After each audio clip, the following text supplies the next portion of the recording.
Good morning. கேக்குதா எல்லாருக்கும்? Good morning. Okay.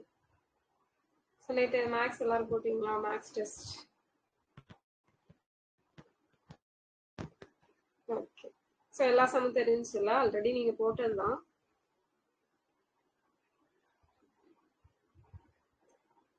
Good morning. Okay. So இன்னைக்கு வந்து நம்ம மராத்தாஸ் பார்க்கலாம். ஓகேவா? மராத்தாஸ் பார்த்துட்டோம் அப்படின்னா ஹிஸ்ட்ரி வந்து முடிஞ்சிடும். ஸோ இன்னைக்கு கம்ப்ளீட் பண்ண முடிஞ்சா பண்ணுவோம், இல்லைன்னா நாளைக்கு இன்னொரு பார்ட்டா பார்த்துடலாம். ஓகே. ஸோ மராத்தியர்கள் அப்படின்னு எடுத்துட்டோம் அப்படின்னா நமக்கு முகலாயர்களோட வீழ்ச்சிக்கு அப்புறமா மராத்தியர்கள் அப்படிங்கிறவங்க முக்கிய பங்கு வகிச்சிருப்பாங்க. ஸோ முகலாயர்கள் முகலாயர்கள் அப்படிங்கிறதுல இந்த நமக்கு செங்கோட்டை. ஸோ செங்கோட்டைக்கு இன்னொரு பெயர் என்ன? எந்த வருஷம் யாரால கட்டப்பட்டுச்சு? லால் குயிலா எந்த வருஷம் கட்டப்பட்டுச்சு?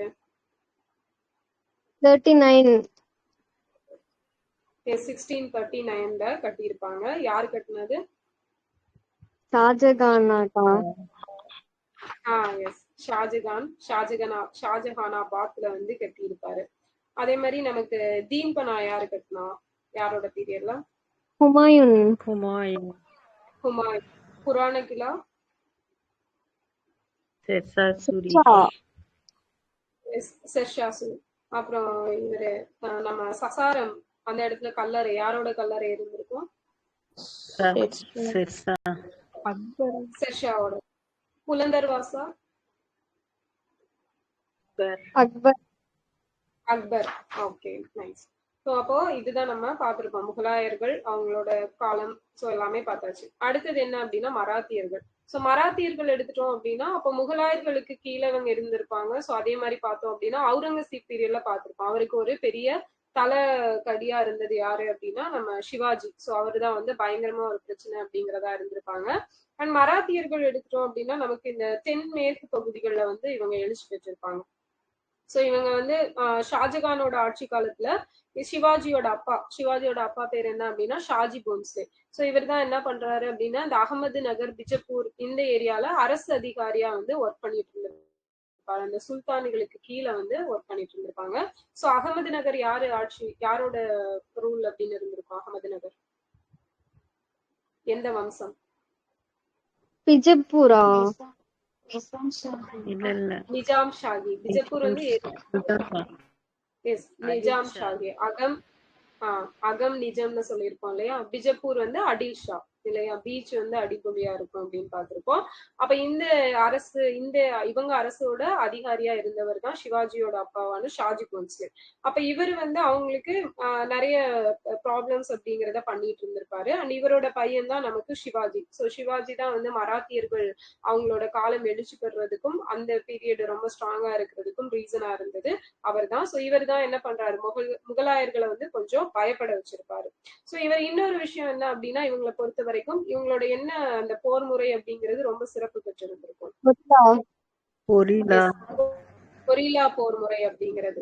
இது போக பார்த்தோம் அப்படின்னா இவங்க வந்து இந்த ட்ரைபல் எல்லாம் மக்கள், மலைவாழ் மக்கள் இருக்காங்களே அவங்களெல்லாம் இணைச்சு ஒரு குரூப்பா மேக் பண்றாங்க. அதுக்கப்புறம் அவுரங்கசீப்போட தளபதிகளுக்கு மிகப்பெரிய கடும் போட்டி அப்படிங்கிறத கொடுத்து சிவாஜி வந்து நிறைய கோட்டைகளை எல்லாம் கைப்பற்றி இருப்பாரு. அது இல்லாம இவரோட பீரியட்ல பார்த்தோம் அப்படின்னா நமக்கு சவுத் சர்தேஷ் முகி. ஸோ இந்த வரிகள் எல்லாம் வசூலிக்கப்பட்டிருக்கும். சவுத் அப்படிங்கிறது விளைச்சல 4/1 சர்தேஷ் முகி அப்படிங்கிறது அந்த அரசாங்கத்துக்கு அவங்க ஒரு 10% அப்படிங்கிறது கொடுப்பாங்க. ஸோ அதை வந்து சொல்லுவாங்க. ஸோ இந்த மாதிரி வரிகள் எல்லாம் வசூலிச்சுட்டு இருந்திருப்பாங்க. இது இவங்களுக்கு அப்புறமா பார்த்தோம் அப்படின்னா மராத்தியர்கள் பீரியட்லயே லாஸ்டா வந்து சாஹு அப்படிங்கிறவர் இருந்திருப்பாரு. ஸோ லாஸ்டா மீன்ஸ் கொஞ்சம் ஒரு இப்ப சிவாஜி எல்லாம் இறந்ததுக்கு அப்புறமா ஒரு 2-3 பேர் அந்த தலைமுறை வாரிசு சண்டைகள் எல்லாம் வந்திருக்கும். அந்த நேரத்துல சாஹு அப்படிங்கிறவர் வருவாரு. ஸோ சாஹு வந்து என்ன பண்ணுவாருன்னா யாருக்கிட்ட அதிகாரத்தை ஒப்படைக்கிறாருன்னா பேஷ்வா அப்படிங்கிறவங்க கிட்ட அதிகாரத்தை ஒப்படைச்சிட்டு அவர் வந்து வேற ஒரு இடத்துல போய் ரெஸ்ட் எடுத்துட்டு இருந்திருப்பாரு. ஸோ அவருக்கு அப்புறமா அந்த கிங் அப்படிங்கிறவங்க ரொம்ப பேரளவுல மட்டும் இருந்திருப்பாங்க. இந்த பேஷ்வா அப்படிங்கிறவங்க உண்மையான அதிகாரம் அப்படிங்கறத எடுத்து ஆட்சி புரிந்துட்டு இருந்திருப்பாங்க. அப்ப இது வந்து சாகுவோட டைம் பீரியட்ல இருந்து நமக்கு பேஷ்வாவோட ஆட்சி அப்படிங்கிறது தொடரும். அண்ட் ஸோ அப்பல இருந்து வந்து நமக்கு 1761 மூன்றாவது பானிபட் போர் நடக்கிற வரைக்குமே அது கண்டினியூ ஆகும். ஸோ அந்த பானிபட் போர்ல தான் வந்து ஆங்கிலேயர்கள் இன்னும் அதிகமா இங்க ஸ்ட்ராங்கா வர்றதுக்கு வந்து ஒரு முக்கிய ரீசனா வந்து இருந்திருக்கும்.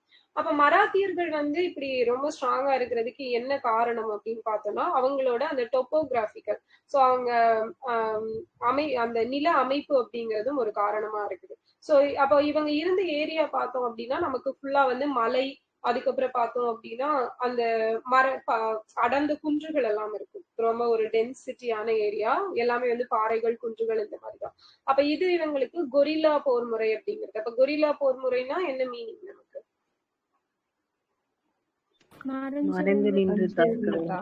மறைந்திருந்து தாக்குதல் இல்லையா? சோ மறைஞ்சிருந்து அவங்க வந்து முறைசாரா போர் முறை, மறைந்திருந்து தாக்குதல் அப்படிங்கிறது. அப்ப இந்த பாறை குன்றுகள்ல எல்லாம் என்ன பண்றாங்க, இவங்க மறைஞ்சிருந்து தாக்குதல் நடத்துறாங்க. சோ இதான் வந்து இவங்களுக்கு ஒரு பயங்கரமான ஒரு பிளஸ்ஸா வந்து இருக்குது. சோ அதே மாதிரி இவங்க டைம் பீரியட்ல பார்த்தோம் அப்படின்னா பக்தி இயக்கம் எல்லாம் வந்து ரொம்ப அதிகமா பரவி இருக்கும். சோ சிவாஜி வந்து துக்காராம், ராம்தாஸ், சோ இவங்களெல்லாம் வந்து ஃபாலோ பண்ணியிருப்பாரு. ஏக்நாத், துக்காராம், ராம்தாஸ் இவங்களெல்லாம் ஃபாலோ பண்ணியிருப்பாரு. அப்ப இப்படிதான் வந்து இவங்களோட ஓவர் வியூ அப்படிங்கிறது இருக்கும். இப்ப இதுல எடுத்துட்டோம் அப்படின்னா நமக்கு சிவாஜியோட தலைமையில முகலாய ஆட்சியை முடிவுக்கு கொண்டு வர்றதுல வெற்றி பெறாங்க. அண்ட் தஞ்சாவூரில் நாயக்க மன்னரின் ஆட்சி முடிவடைஞ்சதுக்கு அப்புறமா, சோ நார்த் மட்டும் இல்ல சவுத் ரீஜியன்லயுமே வந்து இவங்க ஆட்சி புரிஞ்சிருப்பாங்க. அண்ட் அதுலதான் நமக்கு இரண்டாம் சரபோஜி அவர் வந்து தஞ்சை சரஸ்வதி மகால் எல்லாம் புனரமைச்சிருப்பாரு இல்லையா? சோ அந்த இவங்களோட பீரியட்ல தான் நடந்திருக்கும். அண்ட் அது வந்து நமக்கு மராத்திய தளபதி வெங்கோஜி, சோ வெங்கோஜி வந்து சிவாஜியோட கொஞ்சம் ஒரு கசின் பிரதர். சோ அவரால ஆரம்பிக்கப்பட்டதுதான் தஞ்சை மராத்திய சாம்ராஜ்யம் அப்படிங்கிறது. அப்ப 1674ல தொடங்கிய மராத்தியரோட ஆட்சி தஞ்சாவூர்ல 1832ல நமக்கு இரண்டாவது சரபோஜி மன்னர். சோ இவர் வந்து நிறைய விஷயங்கள், நிறைய நல்ல விஷயங்கள் அப்படிங்கிறது பண்ணியிருப்பாரு. சோ அவரு சாகுற வரைக்கும் அந்த ஆட்சி அப்படிங்கிறது தஞ்சாவூர்ல கண்டினியூ. சோ அப்ப இங்க ஆல்ரெடி நம்ம பார்த்ததுதான் இவங்களோட அந்த புவியியல் கூறுகள். சோ குறுகலான நிலப்பகுதி, கொங்கணம் அப்படின்னு சொல்லிட்டு அந்த ஏரியா அழைக்கப்பட்டிருக்கும். அண்ட் செங்குத்தான மலை. சோ இந்த மலைப்பகுதிகள்ல இந்த மாதிரி மறைஞ்சிருந்து தாக்கும் போது புதுசா வர்றவங்களால அவங்களோட எதிரிகளால இவங்களை கண்டுபிடிக்க முடியாது. ஏன்னா அந்த ஏரியாவை பத்தி இவங்களுக்கு நல்லா தெரியும், என்ன எங்க இருக்குது, எந்த குழி, எந்த பள்ளம், சோ எந்த மாதிரி மலை அமைப்பு எந்த ஏரியால இருக்கு அப்படிங்கறத பொறுத்து அவங்க அதுக்கேற்ற மாதிரி அந்த மறைஞ்சிருந்து தாக்குதல் எல்லாம் நடத்துவாங்க. அப்ப புதுசா ஒருத்தங்க அந்த ஏரியாவுக்கு போறாங்க அப்படின்னா அவங்களால அதை வந்து கணிக்க முடியாது. ஓகேவா? ஒரு சமவெளியா இருந்துச்சு அப்படின்னா நம்ம வந்து அடுத்தது இந்த மாதிரி அவங்க அட்டாக் பண்ணுவாங்க அப்படின்னு சொல்லிட்டு நம்ம நினைக்கலாம். பட் மறைஞ்சிருந்து தாக்கும் போது அவங்களோட அட்டாக் எந்த மாதிரி இருக்கும் அப்படிங்கிறது தெரியாது. அப்ப இதான் இவங்களுக்கு ஒரு பிளஸ்ஸா இருந்தது. அதுக்கப்புறம் போர் செயல்பாடுகளில் நீண்ட மரபை கொண்ட மராத்தியர் விசுவாசம், வீரம், ஒழுக்கம், தந்திரம், சோ எதிரிகளை தாக்கும் ஆற்றல், இதுல எல்லாம் சிறந்து விளங்குனாங்க. முன்னாடி பார்த்தோம் அப்படின்னா நமக்கு பாமினி சுல்தானியர்களின் கீழ் மராத்தியர் சிவாஜி காலத்துல எழுச்சி பெற்றிருப்பாங்க. சோ பாமினி கிங்டம் எந்த வருஷம் அவங்க இது வந்து ஆரம்பிச்சிருக்கும் பாமினி ஆட்சி? 46ல இல்லையா? சோ அதுவே வந்து விஜயநகர ஆட்சி 36ல வந்து ஆரம்பிச்சிருக்கும். ஓகே. சோ அப்ப இந்த பாமினி சுல்தான் கீழேயும் இவங்க வந்து இருந்திருப்பாங்க. அண்ட் சிவாஜி இறந்ததுக்கு அப்புறமா தான் இது வந்து என்னவா பிரியுதுன்னா அகமது நகர், பிஜப்பூர், கோல்கொண்டா, பீடார், பெரார், சோ இந்த மாதிரி 5 சுல்தானியங்களா பிரிஞ்சு அதுக்கு கீழே வந்து செயல்பட்டு இருந்திருக்கும். சோ கொரில்லா தாக்குதல் முறை இவங்களோட வலிமையான முறை. இவங்க வந்து திடீரென மின்னல் வேகத்துல தாக்குதல்களை திட்டமிட்டுறது, நடத்துறதுல எல்லாம் வந்து திறமை கொண்டிருக்காங்க. திடீர்னு ஏதாவது போர் பண்ணணும்னா கூட அவங்க அந்த ஃபிராக்ஷன் ஆஃப் செகண்ட்ஸ் அப்படிங்கறதுல வந்து செயல்பட்டு பிளானிங் போட்டு எல்லாத்தையுமே வந்து சக்சஸ்ஃபுல்லா முடிப்பாங்க. மேலதிகாரியின் உத்தரவுக்கெல்லாம் காத்திருக்காமல் போர் சூழலை கருத்தில் கொண்டு வழிமுறைகளை மாற்றி செயல்படுத்தும் திறனையும் அவர்கள் வெளிப்படுத்தினார்கள் அப்படிங்கிறத சொல்லியிருப்பாங்க. சோ நெக்ஸ்ட் பார்த்தோம் அப்படின்னா பக்தி இயக்கமும் அதன் தாக்கமும். பக்தி இயக்கம் பரவுனது மூலமா தான் மராத்தியர்கிட்ட ஒற்றுமை உணர்வு அப்படிங்கிறது மேலோங்கி இருக்கும். சோ இந்த பக்தி இயக்கத்துக்கு முன்னோடிகளா யாரெல்லாம் சொல்றாங்க அப்படின்னா துக்காராம், ராம்தாஸ், ஏக்நாதர். ஓகேவா? சோ இவங்க 3 பேரையும் சொல்லுவாங்க. அண்ட் மராத்தி மொழியில் பாடப்பட்ட பக்தி பாடல்கள் சமூகத்தில் வாழ்ந்த மக்களிடையே ஒரு நல்ல பிணைப்பு அப்படிங்கிறதையும் ஏற்படுத்தி இருக்கும். சோ இப்ப மராத்திய நாட்டில் மத எழுச்சி என்பது பிராமண சமயம் சார்ந்ததாக இல்லை. சோ நம்ம மத்த ஏரியால எல்லாம் பார்த்தோம்னா பிராமின்ஸ் அப்படிங்கிறவங்க, சோ அவங்கதான் வந்து மேல இருப்பாங்க, அவங்கள சார்ந்துதான் அந்த சமூகம் அப்படிங்கிறது இருக்கும். பட் இங்க பொறுத்த வரைக்கும் அந்த பிராமண சமயம் சார்ந்ததா இல்ல, அமைப்பு, சடங்கு, வகுப்பு வேறுபாடு, சோ இதுக்கெல்லாம் எதிராக தனது போராட்டத்தை பொறுத்த அளவில் வழக்கத்தில் உள்ள கொள்கைக்கு மாறானதா இந்த மராத்திய கிங்டம் அப்படிங்கிறது இருந்திருக்கும். அண்ட் துறவிகள் பெரும்பாலும் பிராமண வகுப்பை சாராமல் சமூகத்தின் அடிநிலையை சேர்ந்தவர்களாக தான் இருந்தாங்க. சோ இத வந்து யார் சொல்லியிருக்கா அப்படின்னா நீதிபதி ராணடே வந்து சொல்லியிருக்காரு. சோ நமக்கு எம்ஜி ராணடே வந்து எல்லாம் தொடங்கி இருப்பாரு, ஒரு 3 அமைப்புகள் தொடங்கி இருப்பார்ல. என்னது, எந்த வருஷம் ஸ்டார்ட் பண்ணாரு? பூனே தக்கான கல்விக் கழகம், பூனா கழகம், தக்கான கல்விக் கழகம். அடுத்தது ஈஸ்வர் சந்திர வித்யாசாகர் வந்து சட்டம் கொண்டு வந்திருப்பாரு. இவர் அதுக்கான சங்கம் அமைச்சிருப்பாரு. என்னது? விதவை மறுமண சங்கம் இல்லையா? சோ விதவை மறுமண சங்கம் 1861ல தொடங்கி இருப்பாரு. பூனா கழகம்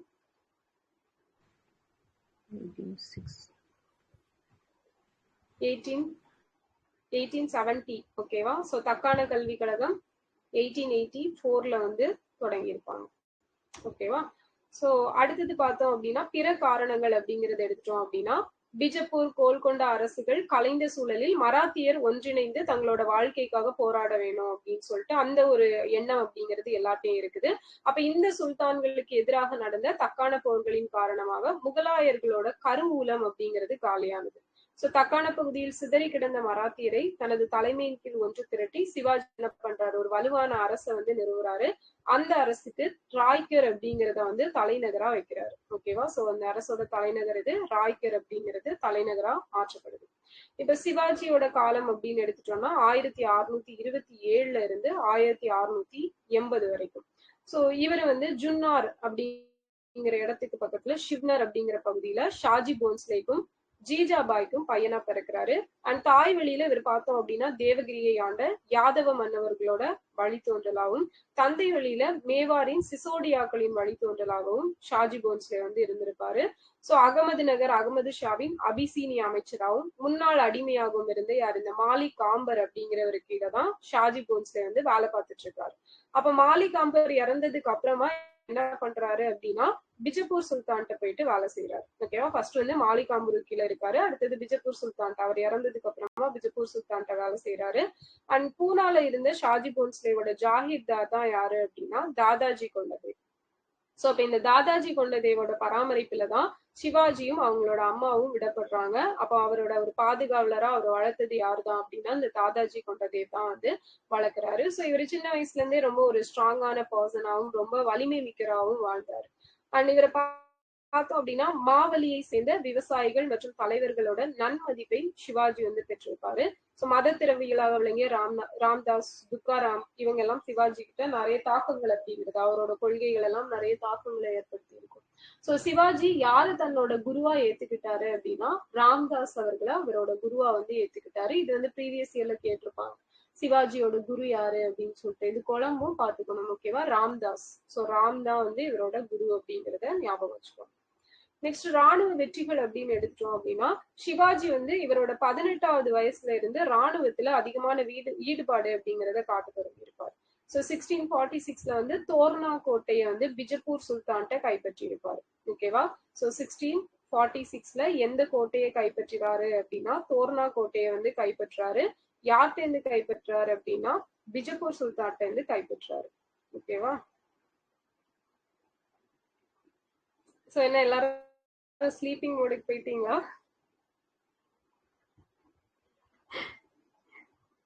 ஓகே இல்லையா? சரி சரி, அப்படியே ஒரு நோட்டு பேப்பர் எடுத்துக்கோங்க பார்க்கலாம். நோட்டு பேப்பர் எடுத்துட்டு நோட்ஸ் எடுங்க. இருக்கீங்களா? சரி, அப்படியே வந்துடும் கொஞ்ச நேரத்துல, ஒரு 10 நிமிஷத்துல வந்துடும். ஆண்டி வேலை இருக்கும். நோட்டையும் பேப்பரையும் எடுத்து எழுத ஆரம்பிங்க பார்க்கலாம். எடுத்துட்டு ஒரு தம்ஸ் அப் போடுங்க. ஓகே, எல்லாரும் எடுத்தீங்களா? Okay, done. சரி, அப்ப இப்ப வந்து சிவாஜியோட அப்பா யாரு? ஷாஜி போன்ஸ்லே. ஷாஜி போன்ஸ்லே. சோ அவர் ஃபர்ஸ்ட் யார்கிட்ட ஒர்க் பண்ணிட்டு இருந்திருப்பாரு? மாலிக் காம்பர். மாலிக் காம்பர் கிட்ட ஒர்க் பண்ணிட்டு இருந்தாரு. சோ அவர் இறந்ததுக்கு அப்புறமா யார்கிட்ட ஒர்க் பண்றாரு? பிஜப்பூர் சுல்தான். பிஜப்பூர் சுல்தான். சோ இதெல்லாம் எழுதிக்கோங்க. அடுத்தது இவரோட குருவா யாரை ஏத்துக்கிட்டாரு? எஸ், ராம்தாஸ வந்து குருவா ஏத்துக்கிட்டாரு. ஓகேவா? சோ இதெல்லாம் எழுதிட்டீங்களா? இந்த பாயிண்ட்ஸ் ஃபர்ஸ்ட் எழுதிக்கோங்க பார்க்கலாம். சோ இவரோட தலைநகரம், சிவாஜி ஆட்சிக்கு வந்ததுக்கு அப்புறமா இவரோட தலைநகரமா எந்த பகுதி விளங்குச்சு? ராய்கர். எஸ், ராய்கர். ஓகே, அதை எழுதிக்கோங்க.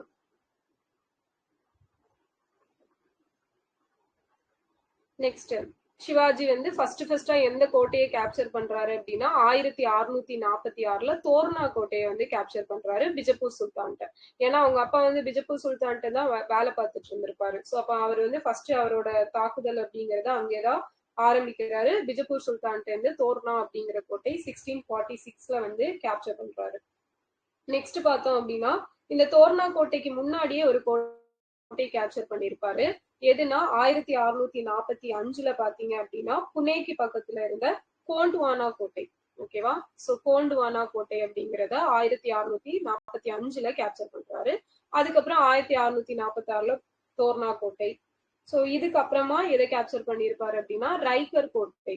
ஓகேவா? ரைக்கர் கோட்டை அப்படிங்கறத இதுக்கப்புறமா கேப்சர் பண்றாரு. ரைக்கர் ஃபோர்ட். ஓகே, சோ இப்ப என்னென்ன கோட்டையை கைப்பற்றி இருக்கிறாரு? எந்த 3 கோட்டைகள்? நிக்கிறேன், சொல்லு.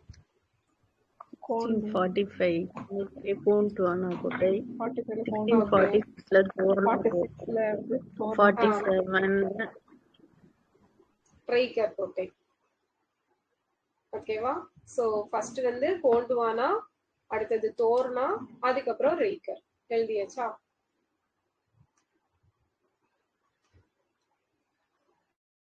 அது எழுதிட்டியா? நான் இன்னும் அவங்க பேரண்ட்ஸ்லயே தான் இருக்கேன். இன்னும் அவங்க பேரண்ட்ஸ்லயே தான் இருக்கிறியா? ஆமாக்கா. ஸ்பீடா எழுது, தூங்காம ஸ்பீடா எழுது பார்க்கலாம்.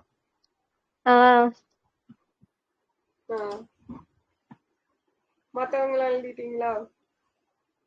ரைக்கருக்கு டேட் இருக்கா? இயர் இருக்கா? இல்ல இயர் குடுக்கல, புக்ல குடுக்கல. அதை தொடர்ந்து அதை கேப்சர் பண்ணிருப்பாரு அப்படின்னு சொல்லிட்டு அதை வந்து புனரமைச்சிருப்பாரு. ஓகேவா? புனரமைத்தார் அப்படிங்கறது கொடுத்திருப்பாங்க. ஓகே, சோ அப்ப நெக்ஸ்ட் பார்த்தோம் அப்படின்னா இவர் யாரோட பாதுகாப்புல வளர்ந்தாரு சிவாஜி? தாதாஜி கொண்டதேவ். எஸ், தாதாஜி கொண்டதேவ். அப்ப தாதாஜி கொண்டதேவ் வந்து நமக்கு 1649ல வந்து இறந்துடுறாரு. சோ அப்போ இவர் வந்து இவரோட கண்ட்ரோல் பண்றதுக்கு இப்ப ஆள் இல்ல. அதனால வந்து ஒரு சுதந்திரமா இவர் வந்து மாற்றப்படுறாரு. அண்ட் இதுல பாத்தீங்க அப்படின்னா தமது தந்தையோட நிலத்தை நிர்வகிக்கும் பொறுப்பு அப்படிங்கிறது சிவாஜிக்கு வரும். ஏன்னா தாதாஜி கொண்டதேவும் இல்ல. சோ அப்ப எல்லாமே வந்து நமக்கு தான் அப்படிங்கிற ஒரு இதுல வந்து இருக்கிறாங்க. எந்தெந்த பகுதியெல்லாம் கேப்சர் பண்றாங்க அப்படின்னு பாத்தீங்கன்னா பாராமதி, இந்தபுரம், புரந்தர், கொண்டானா, சோ இந்த ஏரியாவெல்லாம் வந்து வரிசையா இவருக்கு கட்டுப்பாட்டுக்கு கீழே வருது. சோ அதே போல பாத்தீங்க அப்படின்னா கல்யாண் அப்படிங்கிற ஒரு முக்கிய நகரையும் இந்த மராத்தியர் அப்படிங்கிறவங்க ஃபர்ஸ்டே கேப்சர் பண்ணிருப்பாங்க. இதெல்லாம் எழுத வேண்டாம், ஜஸ்ட் இது மட்டும் இதை பாத்துக்கோங்க. இப்ப பிஜப்பூர் சுல்தான் சிவாஜியோட தந்தையை சிறுமைப்படுத்தி சிறையில் அடைக்கிறாரு. தக்காணத்தோட முகலாய அரச பிரதிநிதியா இருந்த இளவரசர் முராத், சோ இவரு கூட ஒரு பேச்சுவார்த்தை அப்படிங்கறத நடத்தி முகலாய சேவையில நாங்க சேர்றோம் அப்படின்னு சொல்லிட்டு இவர் விருப்பம் தெரிவிக்கிறாரு. 1649ல சில நிபந்தனையின் அடிப்படையில் பிஜப்பூர் சுல்தான் சாஜியை விடுதலை செஞ்சிருப்பாரு. 1549ல இருந்து 55 வரைக்கும் ராணுவ செயல்பாடுகளில் ஈடுபடுவதில இருந்து சிவாஜி வந்து விலகி இருக்கிறாரு. ஏன்னா அவரு போட்ட அந்த பிஜப்பூர் சுல்தான் போட்ட சில கண்டிஷன்ஸ்ல இதுவும் ஒண்ணு. உங்க பையன் வந்து எந்த ஒரு தொல்லையும் பண்ணக்கூடாது, இந்த கேப்சர் பண்றது அந்த மாதிரி எல்லாம் பண்ணக்கூடாது அப்படின்னு சொல்லி சொன்னனால கொஞ்ச நாள் வந்து இவர் எதுலையுமே வந்து தலையிடாம இருக்கிறாரு. 1656ல சிவாஜி அவரோட ராணுவ செயல்பாடுகள் எல்லாம் மறுபடி தொடங்குறாரு. சோ அப்பதான் பாத்தீங்க அப்படின்னா சதாரா, சோ சதாரா மாவட்டத்துல ஜாவ்லி அப்படிங்கிற இடத்தை வந்து கேப்சர் பண்ணிருப்பாரு. சோ சதாரா 1848ல என்ன படிச்சிருப்பீங்க? எதன் மூலமா கேப்சர் பண்ணப்பட்ட? வாரிசு இழப்பு கொள்கை. ஓகேவா? சோ வாரிசு இழப்பு கொள்கை அப்படிங்கிறது ஃபர்ஸ்டா கேப்சர் பண்ணப்பட்டது சதாரா தான்.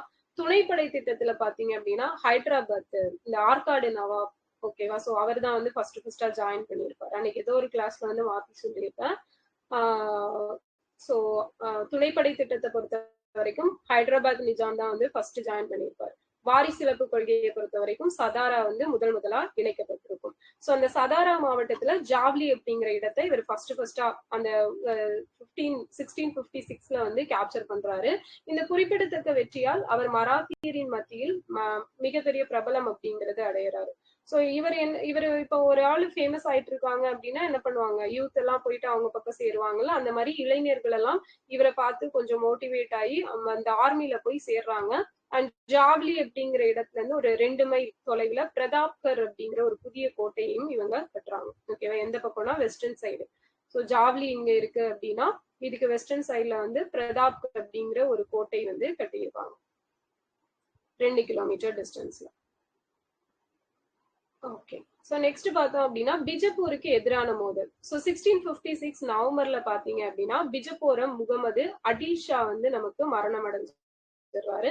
சோ 18 வயதை நிரம்பி இளைஞர் 2ஆம் அடில் ஷா இவருக்கு அப்புறமா பொறுப்புக்கு வராரு. அப்போ 1657ல பீடார், கல்யாணி, புரந்தர், சோ இந்த ஏரியாலாம் ஆல்ரெடி யாரு கேப்சர் பண்ணிருக்காங்கன்னா அவுரங்கசீப் வந்து கேப்சர் பண்ணிருக்காரு. அப்போ பிஜப்பூர் சுல்தானும் சிவாஜியும் அவுரங்கசீப்புடன் சமரசம் செய்ய வேண்டிய ஒரு நிலைமை அப்படிங்கிறது வருது. அப்ப அந்த நேரத்துலதான் யாருக்கு உடம்பு சரியில்லாம போகுது அப்படின்னா ஷாஜகானுக்கு வந்து உடம்பு சரியில்லாம போகுது. டெல்லியில அவருக்கு அடுத்தது யாரு ஆட்சிக்கு வர்றது அப்படிங்கிற ஒரு பிரச்சனை போயிட்டு இருக்குது. அப்பதான் என்ன பண்றாரு அவுரங்கசீப் அவரோட பிரதர்ஸ் கூட சண்டை போட்டு அவரு ஆட்சிக்கு வராரு. சோ என்ன பேர்ல ஆட்சி ஏறுவாரு, அரியணை ஏறுவாரு? ஆலம்கீர். ஆலம்கீர் அப்படிங்கிற பெயர்ல வந்து அரியணை ஏறுறாரு. சோ ஆலம்கீர் நாமா யார் எழுதுனாங்க? முகமது காசிம். எஸ், முகமது காசிம் வந்து எழுதியிருப்பாரு. அப்ப அவுரங்கசீப் வந்து இப்ப நமக்கு கைப்பற்றி டெல்லியில ஆட்சிக்கு வராரு. சோ இந்த வாய்ப்பை பயன்படுத்தி கொண்ட சிவாஜி வடக்கு கொங்கணம் மீது போர் தொடுத்து கல்யாண், பிவாண்டி, மாகுலி, சோ இதான் நல்ல சான்ஸ் அப்படின்னு சொல்லிட்டு எந்தெந்த பகுதிகளுக்கெல்லாம் அவுரங்கசீப் ப்ராப்ளமா இருந்தாரோ அந்த பகுதிகள் எல்லாத்தையுமே சிவாஜி வந்து கேப்சர் பண்றாரு. இப்ப சிவாஜி மற்றும் அப்சல் கான் 1659ல. சோ அப்போ முகலாயர்கிட்ட இருந்து எந்த ஆபத்தும் இல்லை அப்படிங்கறதுனால இந்த பிஜப்பூர் சுல்தான் சிவாஜி மீது தாக்குதல் நடத்துறதுக்கு முடிவு பண்றாரு. சோ இப்ப பிஜப்பூருக்கு வந்து முகலாயர்கள் ஒரு பக்கம் ப்ராப்ளம் கொடுத்துட்டு இருந்தாங்க. அப்ப இப்ப வந்து அவங்களால எந்த ப்ராப்ளமும் இல்லை அப்படிங்கிறது கன்ஃபார்ம் ஆனனால என்ன பண்றாங்க அப்படின்னா சிவாஜி மேல நம்ம தாக்குதல் தொடுத்து போலாம் அப்படிங்கிற ஒரு டெசிஷனுக்கு வர்றாங்க. சோ அப்சல் கான் பெரும் படையோட அந்த பணியில ஈடுபடுத்தப்படுறாரு. சோ அப்ப இந்த அப்சல் கான் என்ன சொல்லுவாரு அப்படின்னா, மலையில ஒளிந்து கொண்டிருக்கிற எலிய நான் சங்கிலியில கட்டி கூட்டிட்டு வருவேன் அப்படின்ட்டு பெருசா டயலாக் எல்லாம் பேசிட்டு போறாரு. ஆனா பேசிட்டு போனவருக்கு என்ன ஆகுது அப்படின்னா அங்க போயிட்டு மலை பகுதியை பார்த்ததும் வந்து எல்லாமே வந்து போச்சு. ஓகேவா, சோ சிவாஜியை வீழ்த்த நினைச்சவரு இவர் வந்து தோல்விய இது பண்ணிட்டு வராரு. இப்ப தெற்கு கொங்கணம் மற்றும் கோல்ஹாப்பூர் மாவட்டங்களை தாக்கிய மராத்திய படைகள் பன்ஹலா கோட்டையை கேப்சர் பண்றாங்க. சோ பிஜப்பூர் சுல்தான் தாமே இந்த படைகளுக்கு தலைமை தாங்கினார். சோ இப்படி இவ மாறி மாறி அடிச்சுக்கிறாங்க. சோ அடிச்சுட்டு கடைசியா ஒரு 1 இயர் வந்து இந்த போர் அப்படியே கண்டினியூ ஆயிட்டு இருக்குது. சோ இருந்தாலும் எந்த பகுதியையும் இவங்களால கேப்சர் பண்ண முடியல. ஃபைனலா ஓகே அடிச்சுக்கிட்டாதான் எதுவும் நடக்கல, பேசியாச்சு ஒரு முடிவுக்கு வருவோம் அப்படின்னு சொல்லிட்டு பேச்சுவார்த்தைக்கு அப்புறமா சிவாஜி அவரோட ஆளுகைக்கு கீழே இருக்கிற பகுதிகளோட ஆட்சியாளரா அங்கீகரிக்கப்படுறாரு. ஓகேவா, சோ அப்போ சிவாஜி அப்சல் கான் அப்படிங்கிறது இதுதான். அப்போ சிவாஜிய மலையில ஒளிஞ்சு கொண்டு இருக்கிற எலியை கட்டி இழுத்துட்டு வர மாதிரி கட்டி இழுத்துட்டு வருவேன்னு சொன்னது யாரு? அப்சல் கான் வந்து சொல்றாரு. ஓகே, சோ நெக்ஸ்ட் பார்த்தோம் அப்படின்னா சிவாஜி மற்றும் முகலாயர். அப்ப இந்த மாதிரி ஒரு பக்கம் பிஜப்பூர் கூட ப்ராப்ளம், அடுத்தது பார்த்தோம் அப்படின்னா முகலாயர்கள் கூட. 1658 ஜூலைல பாத்தீங்க அப்படின்னா அவுரங்கசீப் மாமன்னராக அரியணை ஏறாரு.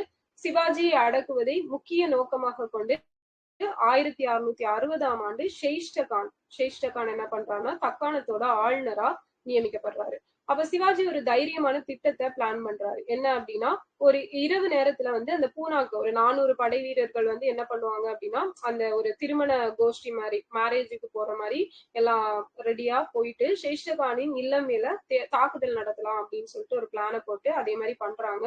அப்ப 1663 டிசம்பர் மாதம் அவுரங்கசீப் ஷெயிஸ்டகானை தக்காணத்துல இருந்து திரும்ப அழைத்து கொண்டார். ஓகே, நீயும் வந்து இவனும் டம்மி பீஸ் தான் போல அப்படின்னு சொல்லிட்டு திரும்ப கூப்பிட்டுக்கிறாரு.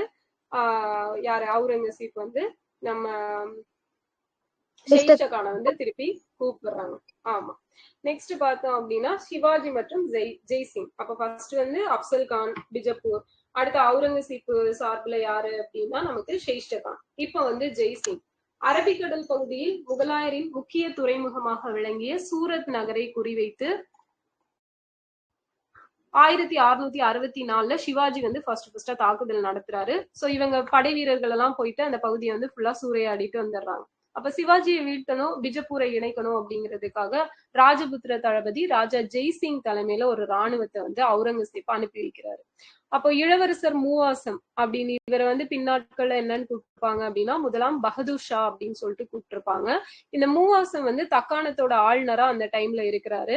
அப்ப எல்லா பக்கத்துல இருந்தும் சிவாஜியை வந்து சுத்தி வளைச்சிடலாம் அப்படின்னு சொல்லிட்டு ஒரு பக்கா பிளானோட ஜெய்சிங் வந்து போயிருக்கிறாரு. அண்ட் ராய்கர் கோட்டையையும் வந்து அவங்க சுத்தி வளைக்கிறாங்க. 1665 ஜூன்ல புரந்தர் கோட்டையை படைகள் சுற்றி வளைச்சது. சோ சிவாஜியின் தீரமான வீர தற்காப்பு பலன் அப்படிங்கிறது இந்த டைம் வந்து பலன் தரல. ஏன்னா வந்து ஜெய்சிங் வந்து இறங்கும் போதே பக்கா பிளானோட இறங்கிட்டாரு. சோ அதனால அவரால் எதுவும் பண்ண முடியல.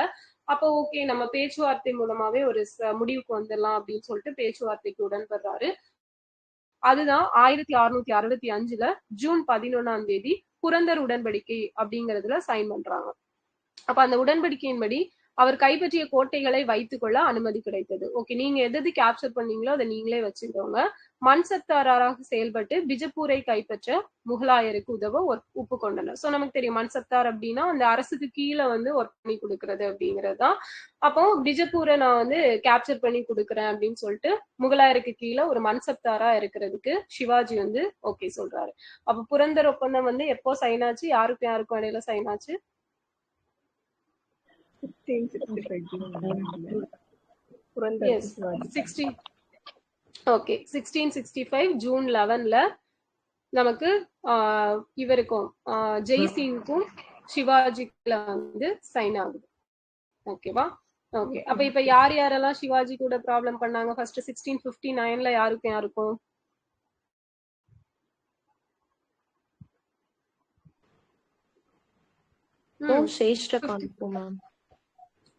ஓகே, அப்சல் கான். ஓகேவா? 1659 வந்து அப்சல் கான் கூட. சோ அப்சல் கான் என்ன டயலாக் சொல்லிட்டு போறாரு? மலையில் ஒளிந்திருக்கும் எலி, எஸ், மலையில ஒளிஞ்சிட்டு இருக்க உங்களில கட்டி இழுத்துட்டு வருவேன் அப்படின்ட்டு போறாரு. ஓகே, சோ நெக்ஸ்ட் 1658 இவருக்கு முன்னாடி அவுரங்கசீப் யார அனுப்பி வைக்கிறாரு? ஷெயிஸ்டகான். சோ அவருமே வந்து அதனாலையும் எந்த ஒரு பயனும் இல்ல. ஏன்னா ஷெயிஸ்டகான் மேல மராத்தியர்கள் தாக்குதல் நடத்தினாங்க. அவுரங்கசீப் அவரை திருப்பி கூப்பிட்டுக்கிறாரு. அடுத்தது ஜெய்சிங் கூட தான் என்ன ஒப்பந்தம் பண்றாங்க? புரந்தர் உடன்படிக்கை அப்படிங்கிறது போடப்படுது 1665 ஜூன் 11. ஓகே, சோ இப்ப ஆக்ரா பயணம். அப்ப முகலாய அரசரவையை பார்வையிடுற மாதிரி ஓகே நீங்க வந்து விசிட் பண்ணிட்டு போங்க அப்படின்னு சொல்லிட்டு சிவாஜி கிட்ட ஜெய்சிங் வந்து சொல்றாரு. அவர் அரெஸ்ட் பண்ணி கூட்டிட்டு போற மாதிரி எல்லாம் இல்ல, சும்மா வந்து பாத்துட்டு போங்க அப்படிங்கிற மாதிரி கூப்பிடுறாரு. அப்போ சிவாஜிட்ட ஃபர்ஸ்ட் கூப்பிட்டப்ப அவர் மறுக்கிறாரு. இருந்தாலும் ரொம்ப நல்ல ஆசை வார்த்தைகள் எல்லாம் கூறி நல்ல அவரை வந்து நம்பிக்கையா அவரை வந்து நம்ப வச்சிடுறாங்க. அப்போ தலைநகரின் சிவாஜியின் பாதுகாப்புக்கு, உங்களோட பாதுகாப்புக்கு நான் தான் பொறுப்பு, என்ன நம்பி வாங்க அப்படின்னு சொன்னனால சிவாஜியும் நம்பி போறாரு. சோ ஆனா அங்க கூட்டிட்டு போயிட்டு என்ன பண்றாங்க அப்படின்னா அவரையும் அவர் பையனையும் வந்து ஆக்ரால அடைச்சு வச்சிருவாங்க. சோ அப்ப அவங்களுக்கு வந்து சிறுமைப்படுத்தப்பட்ட அவர் கொதி தெளிந்து மன்னரை கண்டிச்சு பேசுறாரு. ஃபைனலா சிவாஜி வந்து பழக்கூடைய ஒண்ணுல ஒளிஞ்சு தப்பிச்சு வந்துருவாரு அங்க இருந்து. ஓகேவா? சோ 1666 இருந்து சிவாஜி தீவிர போர் கொள்கைகளை கடைபிடிக்கிறாரு. அதனால் மராத்திய வீரர்கள் புதிய வெற்றிகளை பெறாங்க. சோ அப்ப அடிப்பட்டவங்க இல்லையா, சோ அடிப்பட்ட சிங்கம் வந்து சும்மா இருக்காது அப்படின்னு சொல்லுவாங்களே, அந்த மாதிரிதான். அப்ப இவருக்கு வந்து நல்லா நம்பி ஏமாந்துட்டாரு. அப்ப இனிமேல் வந்து நம்ம இன்னும் நம்மள ஸ்ட்ராங் பண்ணிக்கணும் அப்படின்னு சொல்லிட்டு இன்னும் ரொம்பவே வந்து புதிய புதிய உத்திகள் எல்லாம் கடைபிடிக்கிறாரு. இப்போ இந்த எழுச்சி காரணமா இப்ப முகலாயர்களுக்கு சிவாஜியை வந்து சமாளிக்க முடியல. ஓகேவா? சும்மா அவர் அப்படியே விட்டுருந்தா அப்படியே இருந்திருப்பாரு. பட் இந்த சும்மா இருந்த சங்கம் ஊதி கெடுக்கிற மாதிரி அவரை கூட்டிட்டு போயிட்டு நம்பிக்கை வார்த்தையெல்லாம் சொல்லி ஜெயில அடைச்சு வச்சு அவர் அங்க இருந்து தப்பிச்சு வந்து சோ இப்ப இன்னும் ரொம்ப ஸ்ட்ராங்கா ஆயாச்சு. அப்ப இப்ப வந்து இவங்களால முகலாயர்களால சிவாஜிய கட்டுப்படுத்த முடியல. சோ இளவரசர் மூவாசம் தக்காணத்தோட அரசு பிரதிநிதி வைஸ்ராய் மிகவும் வலு குறைந்தும் சோம்பலுடனும் இருந்திருப்பாரு. ராஜா ஜஸ்வந்த் சிங் சிவாஜியோட நட்பு பாராட்டி இருந்திருப்பார். அப்ப மன்சப்தார் 5000 என்ற படிநிலையில் சாம்பாஜி வந்து நியமிக்கப்படுறார். சோ சிவாஜி தப்பிச்சு போயிட்டாரு, பட் சாம்பாஜி வந்து அங்கதான் இருப்பாரு. அப்ப அவரை வந்து மன்சப்தார் 5000 அப்படிங்கிற படிநிலையில வைக்கிறாங்க. சோ நமக்கு மன்சப்தார் அப்படிங்கிறது யார் இன்ட்ரோடியூஸ் பண்ணியிருப்பாங்க? அக்பர். அக்பர். அக்பர். சோ இது என்ன முறை ஆக்சுவலா?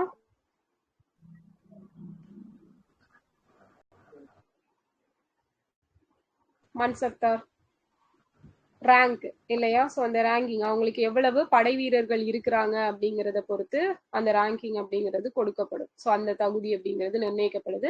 அப்ப இவரு சாம்பாஜியை வந்து மன்சப்தார் 5000 அப்படிங்கிற படிநிலையில போடுறாங்க. அடுத்தது முகலாயரோட மோதல் 1670. சோ பீகார்ல சிவாஜிக்கு முன்னர் கொடுக்கப்பட்ட ஜாகிர் நிலத்தோட ஒரு பகுதியை என்ன பண்றாரு அப்படின்னா அவுரங்கசீப் வந்து எடுத்துட்டாரு. அப்ப சிவாஜிக்கு இன்னும் கோபம் வருது. ஓகேவா? அப்ப கோவப்பட்டு என்ன பண்றாரு அப்படின்னா முகலாயர்களோட படையில வந்து இவரோட படை வீரர்களை கொடுத்திருப்பாரு. ஏன்னா நான் மன்சப்தாரா இருக்கிறேன் அப்படின்னு சொல்லிட்டு அக்செப்ட் பண்ணிக்கிட்டாரு இல்லையா? சோ அந்த படைகள் எல்லாம் இவர் வந்து திருப்ப கூப்பிடுறாரு. அண்ட் புரந்தர் உடன்படிக்கையால் சிவாஜி அவர் இழந்த கோட்டைகளையும் திரும்ப பெற்றுப்பாரு. ஏன்னா அந்த இது உடன்படிக்கையில என்ன சொல்லுவாங்க, நீங்க இது பண்ண கோட்டையெல்லாம் நீங்களே வச்சுக்கோங்க அப்படிங்கறதான் சைன் பண்ணிருப்பாங்க. சோ மன்சப்தாரா மட்டும் இருந்துக்கோங்க அப்படின்னு சொல்லியிருப்பாங்க. அப்போ இழந்த கோட்டைகள் எல்லாம் இவருக்கு கிடைக்குது. சோ ஃபர்ஸ்ட் சூரத்தை எப்ப கேப்சர் பண்ணாருன்னு பார்த்தோம், எந்த வருஷம்? 1664ல. ஓகேவா? 1664ல. இப்ப ரெண்டாவது முறையான சூரத்தை மீண்டும் கேப்சர் பண்றாங்க 1670ல. சோ இதுவுமே ப்ரீவியஸ் இயர்ல கேட்டிருப்பாங்க. சூரத் கோட்டை எந்தெந்த வருஷங்கள கைப்பற்றப்பட்டுச்சு அப்படின்னு சொல்லிட்டு ஸ்டேட்மெண்ட்ல கொடுத்திருப்பாங்க. அப்ப 1672 சூரத்ல இருந்து சவுத் அப்படிங்கிற 1/4 வருமானத்தை வருடாந்திர கப்பமா யாரு வாங்குறாங்க அப்படின்னா மராத்தியர்கள் வாங்குறாங்க. அப்ப சவுத் அப்படிங்கிறது நம்ம ஆல்ரெடி ஃபர்ஸ்டே ஸ்டார்டிங்லயே சொன்னோம், 1/4 வருமானம். சோ இது வந்து வருஷா வருஷம் கட்டக்கூடிய இயர்லி டாக்ஸ் மாதிரிப்பட்டதான ஒண்ணுதான் இந்த சவுத் அப்படிங்கிறது. அடுத்தது அரியணை ஏறுறது. அப்ப 1664ல ஒருக்கா, 1670ல ஒருக்கா இவர் வந்து சூரத்தை கேப்சர் பண்றாரு. சோ இதை கேப்சர் பண்ணதுக்கு அப்புறமா 1674 ஒரு 4 வருஷம் கழிச்சு ஜூன் 6ல என்ன பண்றாரு அப்படின்னா ராய்கர் கோட்டையில வேத முறைப்படி அரியணை ஏறி இருப்பாரு. சோ அப்ப என்ன பட்டம் இவருக்கு சூட்டப்பட்டது அப்படின்னா சத்ரபதி அப்படிங்கிற பட்டம் வந்து சூட்டப்படுது. சோ சத்ரபதி அப்படின்னா சுப்ரீம் கிங் அப்படிங்கிறது இதோட பொருள். சோ இதுல என்ன அப்படின்னா நமக்கு சத்ர அப்படின்னா குடைன்னு சொல்லுவாங்க, பதி அப்படின்னா தலைவன் அப்படின்னு சொல்லி சொல்லுவாங்க. ஓகேவா? சத்ர அப்படின்னா குடை, பதி அப்படிங்கிறது தலைவன். தலைவன் அப்படி இல்லைன்னா பிரபு அப்படின்னு சொல்லி சொல்றாங்க. அண்ட் அப்படி இது வந்து ஒரு சான்ஸ்கிரிட் வேர்டு. ஓகேவா? சான்ஸ்கிரிட் வேர்டு. சோ இதுக்கு பொருள் என்ன அப்படின்னு பார்த்தோம்னா அரசன் இல்லது பேரரசன் அப்படிங்கிறது இதோட பொருள். அரசன் அல்லது பேரரசன் அப்படிங்கிறது இதோட மீனிங். அண்ட் இத வந்து முக்கியமா யாரு யூஸ் பண்ணி இருப்பாங்க சத்ரபதி அப்படிங்கிறத பார்த்தோம்னா சிவாஜி. சோ அவங்க மராத்தியர்கள் வந்து யூஸ் பண்ணியிருப்பாங்க பொதுவா. சோ அவரு சத்ரபதி அப்படிங்கிறோட பட்டத்தோட தான் அரியணையே ஏறி இருப்பாரு. சோ எப்போ அப்படிங்கிறது இதுவும் ப்ரீவியஸ் இயர்ல கேட்டிருப்பாங்க. 1674 ஜூன் 6ஆம் தேதி. இந்த டேட்டும் நமக்கு முக்கியமானது. சோ ஜூன் 5ஆம் தேதி என்ன தினம்? சுற்றுச்சூழல் தினம் இல்லையா? என்விரான்மெண்டல் டே அப்படிங்கிறது ஜூன் 5. சோ அதுக்கு அடுத்த நாள் வந்து இவரு சத்ரபதி அப்படிங்கிற பட்டத்தை 1674ல வந்து சூட்டியிருப்பாரு. சோ தக்கான போர் முயற்சி 1676ஆம் ஆண்டு தெற்கு பகுதியில சிவாஜி வந்து அவரோட வெற்றியை ஸ்டார்ட் பண்றாரு. கோல்கொண்டா சுல்தானோட ரகசிய ஒப்பந்தம் அப்படிங்கிறதும் சைன் பண்ணியிருப்பாரு.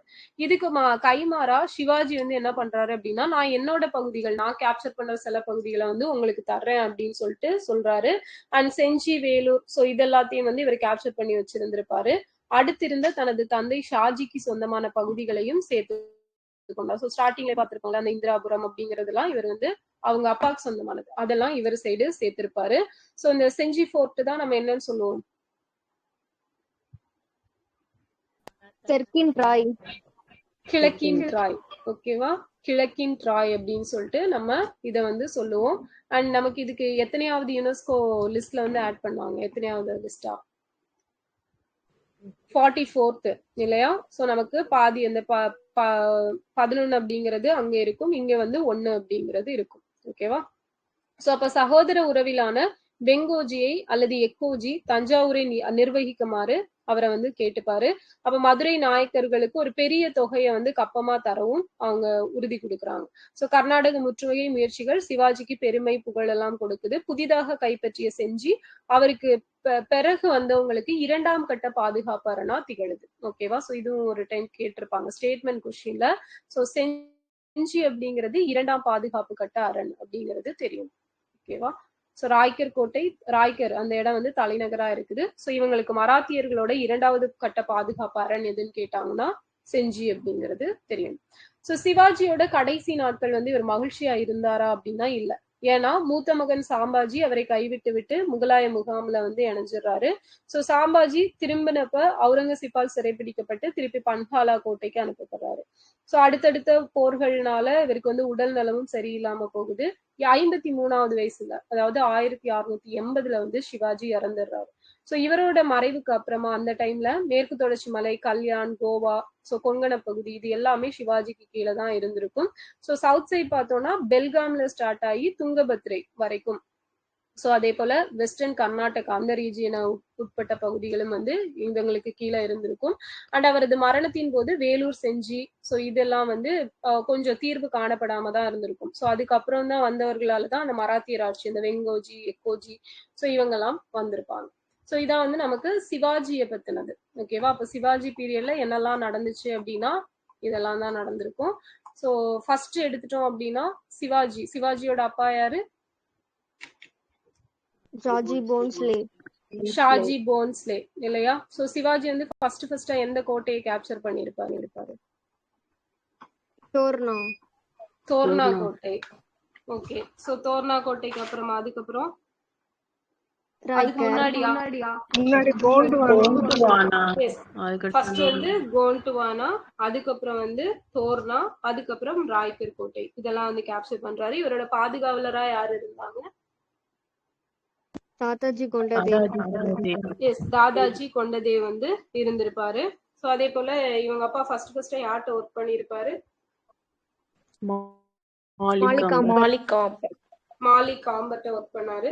சோ அதுக்கப்புறம் யாருக்கு கீழே பிஜப்பூர் சுல்தானுக்கு கீழே ஒர்க் பண்ணாரு. சோ நமக்கு வந்து இவரு கூட ஃபர்ஸ்டா ஒரு பிஜப்பூரோட தளபதி ஒருத்தர் இவர் கூட போருக்கு போனார்ல, யாரு?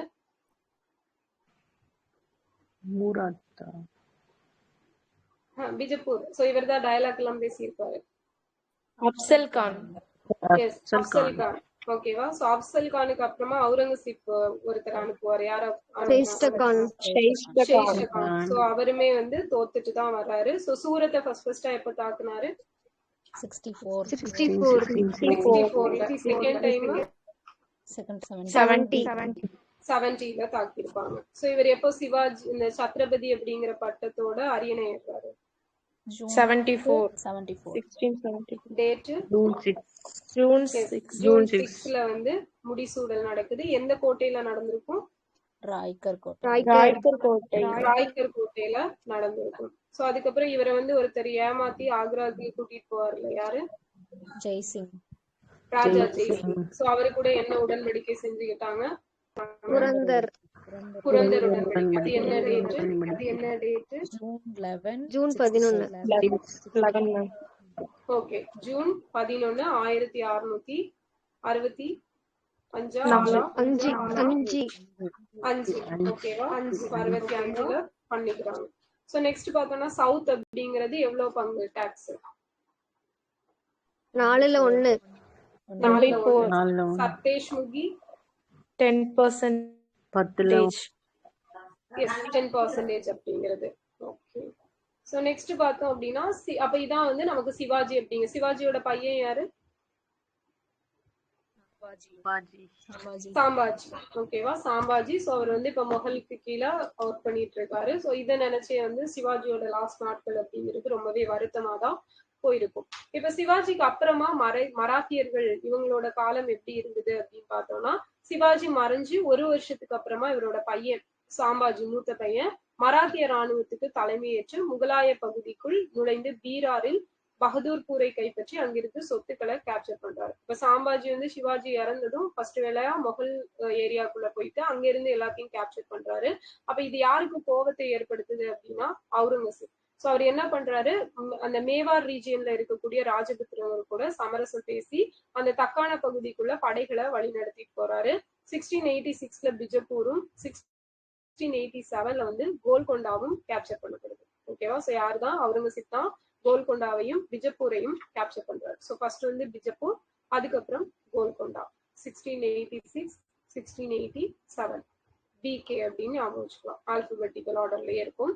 அண்ட் தன்னுடன் மல்லுக்கட்டும் தனது மகன் இளவரசர் 2ஆம் அக்பருக்கு பாதுகாப்பு கொடுத்ததாக சாம்பாஜிக்கு என்ன பண்ணாங்க அப்படின்னா தண்டனை கொடுக்கணும் அப்படிங்கிறது தான் அவுரங்கசீப்போட அடுத்த அலகு. மெயினா இவருக்கு கலகம் பண்ணக்கூடிய இவர் பையனுக்கு இவங்க சிவாஜியோட பையன் வந்து ஹெல்ப் பண்ணாரு. அதுதான் மிகப்பெரிய கோபமா இருந்திருக்கும். அண்ட் 1689ல முகலாய படை சாம்பாஜியை சிறைப்பிடித்து கொலை பண்ணிடுறாங்க. சோ சாம்பாஜியோட மறைவு அப்படிங்கிறது மராத்தியரை அதோட ஸ்டாப் பண்ணல. அவரோட இளவல் ராஜாராம் செஞ்சிக்கோட்டையில இருந்து சண்டைய ஸ்டார்ட் பண்றாரு. சோ இந்த சண்டை வந்து பல வருஷம் அப்படிங்கிறது நீடிக்குது. ராஜாராம் என்ன பண்றாரு, 1700ல வந்து இறந்துடுறாரு. சோ சிவாஜியோட பிரதர் தான் இப்ப கேப்சர் பண்ணி ஆட்சி புரிஞ்சுட்டு இருக்காரு. சோ இவரும் 1700ல இறந்ததுக்கு அப்புறமா இவரோட மனைவி தாராபாய் தலைமையில போராட்டம் வந்து தொடர்ந்துட்டு இருக்குது.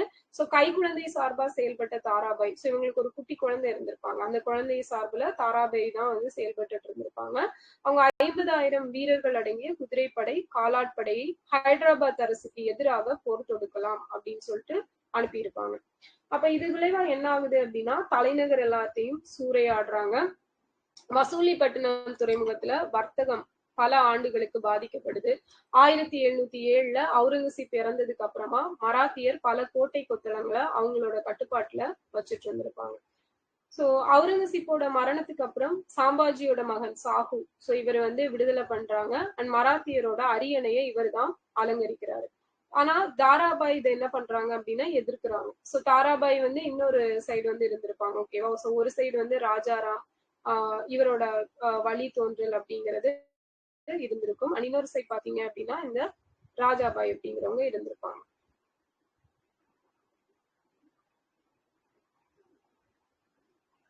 இதான் சிவாஜிக்கு அப்புறமா பார்த்தோம் அப்படின்னா இவங்க பையன் சாம்பாஜி. ஓகேவா? சோ இன்னொரு சைட் பாத்தீங்க அப்படின்னா செஞ்சில இவரோட பிரதர் ராஜாராம். அண்ட் இப்ப பார்த்தோம் அப்படின்னா நமக்கு சாம்பாஜி ஆட்சிக்கு வரணுமா இல்ல இவங்க தம்பி ஃபேமிலி ஆட்சிக்கு வரணுமா அப்படிங்கிற ஒரு ப்ராப்ளம் தான் போகுது. அப்ப இவங்களோட ஒரு ஒய்ஃப் தாராபாய், சோ இவங்க தான் ஆட்சி பண்ணிட்டு இருக்காங்க. இவங்களோட பையன் 2ஆம் சிவாஜி இவர் கொல்காப்பூரா ஆட்சி பண்ணிட்டு இருக்காரு. இன்னொரு மனைவி பாத்தீங்கன்னா ராஜாபாய், இவங்க பையன் தான் 2ஆம் சாம்பாஜி. சோ அப்ப இவங்களுக்கும் இந்த தாராபாய்க்கும் இந்த ராஜாபாயோட பையனான 2ஆம் சாம்பாஜி, சோ இவங்களுக்கு இடையில தான் ஒரு போட்டி அப்படிங்கிறது வருது. அண்ட் இந்த டைம்ல எடுத்துட்டோம் அப்படின்னா நமக்கு ஷாகு, சோ இந்த ஷாகு வந்து வராரு. சோ சாம்பாஜியோட பையனான ஷாகு அப்போ அவுரங்கசீப் மரணம் அடைஞ்சதுக்கு அப்புறமா இவர் வந்து சிறையில இருந்து விடுதலை பண்ணப்பட்டு இவரை வந்து மன்னராக அலங்கரிக்கிறாங்க. சோ மத்தவங்களுக்கு எல்லாம் யாருதான், இவர் தான் வந்து முறைப்படி, ஏன்னா சிவாஜியோட டைரக்ட் ஹைரார்கில வரக்கூடியவர் இவர் தான். இவர் தான் வந்து நமக்கு கிங் ஆகணும் அப்படின்னு சொல்லிட்டு இவரை மன்னரா அங்கீகரிக்கிறாங்க. அப்போ சாகுக்கும் தாராபாய்க்கும் ஒரு அட்மினிஸ்ட்ரேஷனுக்காக ப்ராப்ளம் அப்படிங்கிறது போகுது. சோ இந்த ப்ராப்ளத்தை சால்வ் பண்ணி கொடுக்கறது யாரு அப்படின்னா பேஷ்வாக்கள். சோ பேஷ்வால முக்கியமா பாலாஜி விஸ்வநாத், சோ இவர் தான் வந்து இதை சால்வ் பண்ணி கொடுக்குறாரு. சோ அப்போ அட்மினிஸ்ட்ரேஷன் அத்தனையும் யாருதான் பார்த்துட்டு இருந்திருப்பாங்கன்னா இந்த பேஷ்வாக்கு கீழே தான் இருந்திருக்கும். சோ இவங்க வந்து பூனா ரீஜியனை சேர்ந்தவங்க இந்த பாலாஜி விஸ்வநாத் அப்படிங்கிறவங்க. அண்ட் இவங்க இந்த பேஷ்வா யாருக்கு சப்போர்ட் கொடுக்குறாங்களோ அவங்கதான் கிங். ஏன்னா இவங்களோட சப்போர்ட் அப்படிங்கிறது ரொம்ப முக்கியம். அப்ப இவங்க யாருக்கு சப்போர்ட் கொடுத்தாங்கன்னா ஷாகு தான் வந்து அடுத்த கிங்கா வரணும் அப்படிங்கறதுல உறுதியா இருக்கிறாங்க.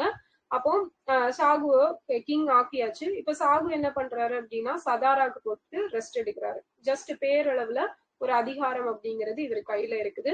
உண்மையான அதிகாரம் யார்கிட்ட தான் இருக்கும் அப்படின்னா பேஷ்வா கிட்ட இருந்துச்சு.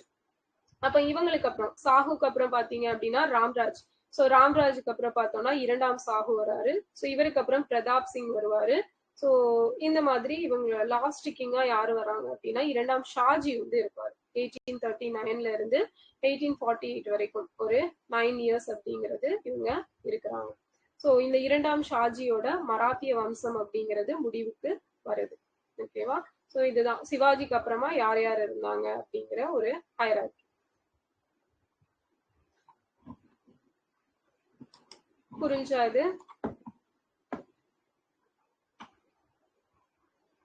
சோ அததான் இங்க ஸ்டோரியா கொடுத்திருப்பாங்க. புரிஞ்சா? திருப்பி சொல்லணுமா?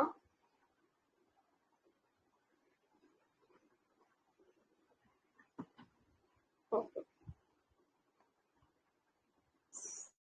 அடுத்து போலாமா?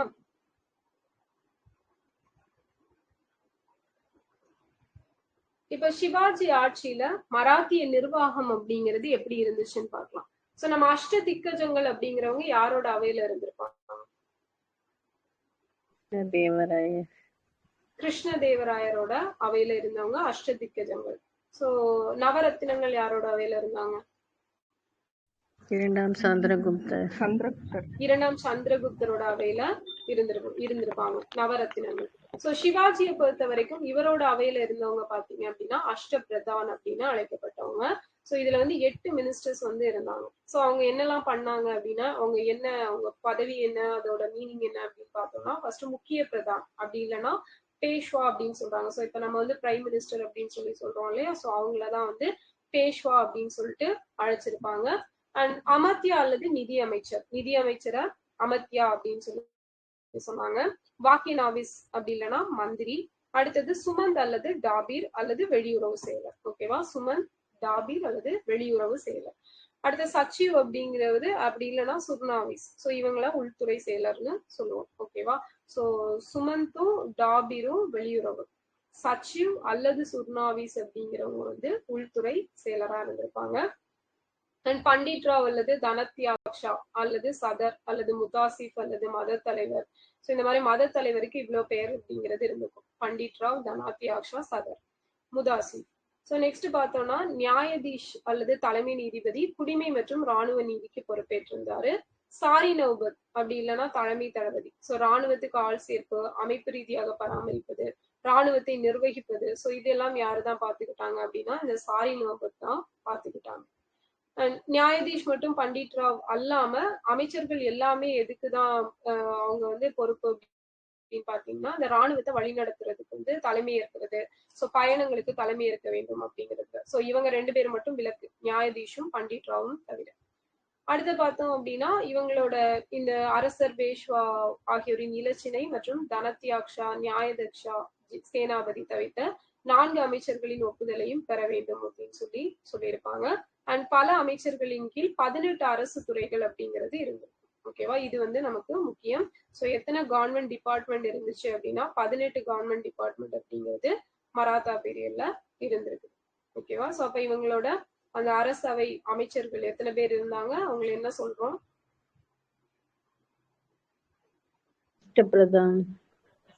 அஷ்டபிரதான். சோ எத்தனை பேரு? 8 பேர் வந்து இருந்திருப்பாங்க. ஓகேவா, ஓகே.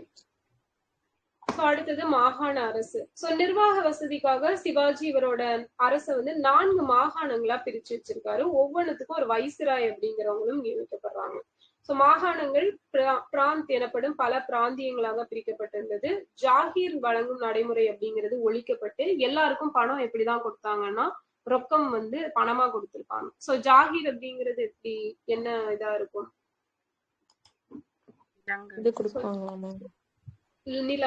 நிலம் வந்து கொடுத்திருப்பாங்க. சோ அந்த நிலத்தை வச்சு அவங்க என்ன பண்ணிப்பாங்க?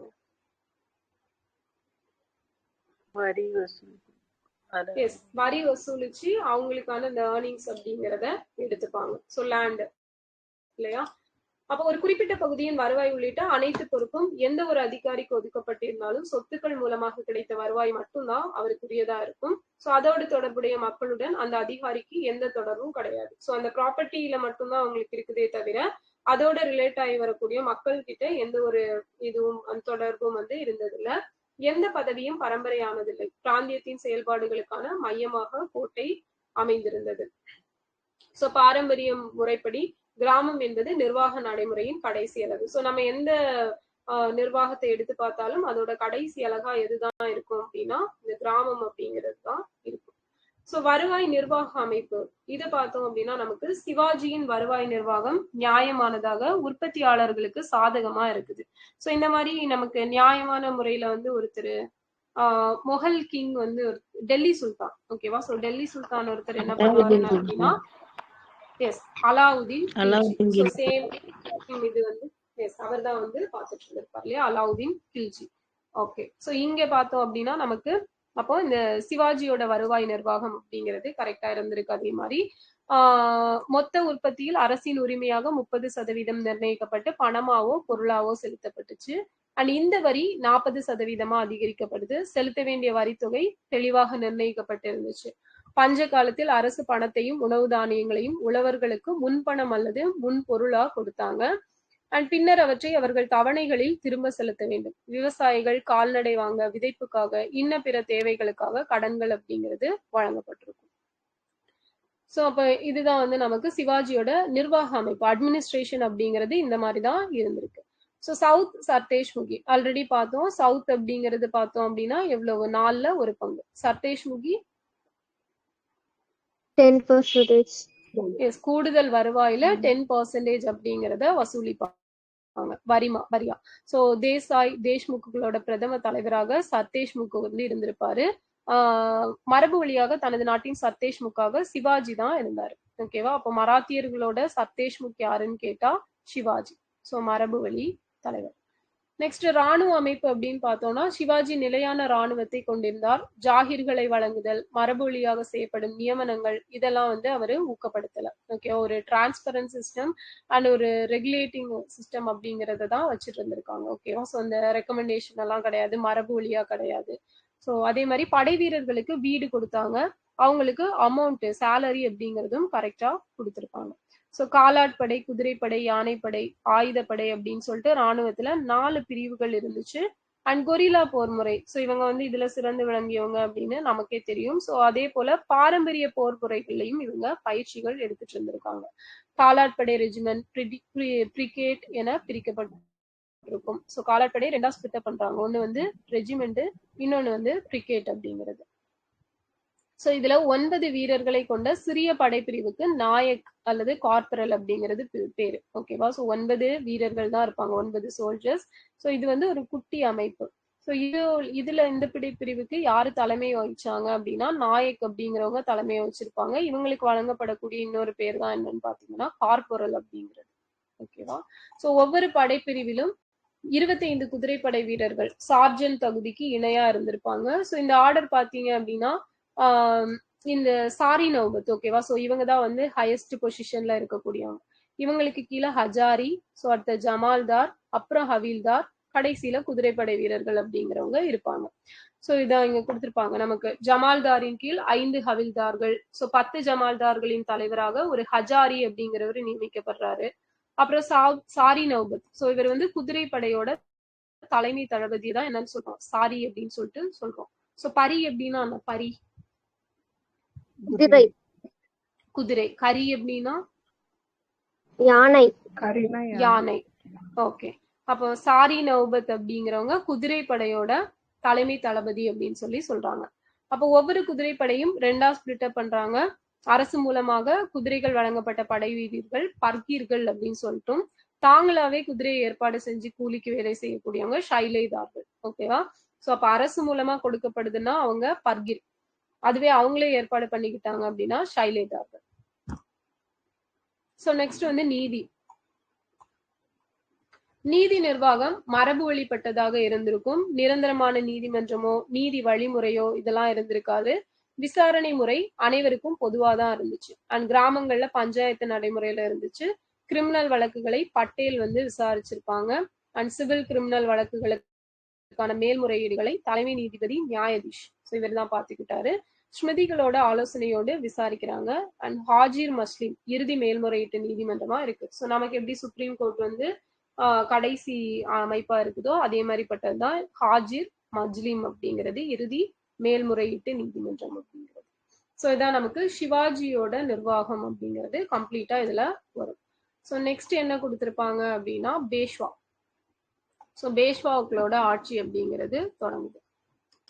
ஸோ மராத்தா சிவாஜி வந்து கம்ப்ளீட்டா புரிஞ்சா. ஸோ சிவாஜில இருந்து சாகு எல்லாருமே வந்திருப்பாங்க. ஓகேவா, நெக்ஸ்ட் பேஷ்வா பார்க்கலாமா இன்னைக்கு? ஓகே ஓகே, ஒரு நிமிடம் பிரேக் எடுத்துக்கொள்ளலாம். 2 minutes.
ஓகே, ஸோ இப்போ பார்த்தோம் அப்படின்னா நமக்கு பேஷ்வா. ஓகேவா? ஸோ பேஷ்வாக்களோட ஆட்சி அப்படிங்கிறது 1713 இருந்து 1818 வரைக்கும் இருக்குது. ஸோ நமக்கு 3 மராத்திய போர்கள் அப்படிங்கிறது நடக்கும். அது 1818 தான் வந்து முடிவுக்கு வரும். ஸோ அது வரைக்குமே இந்த மராத்தியர்கள் பேஷ்வா ஆட்சி அப்படிங்கிறது கண்டினியூ ஆயிட்டு இருந்திருக்கும்.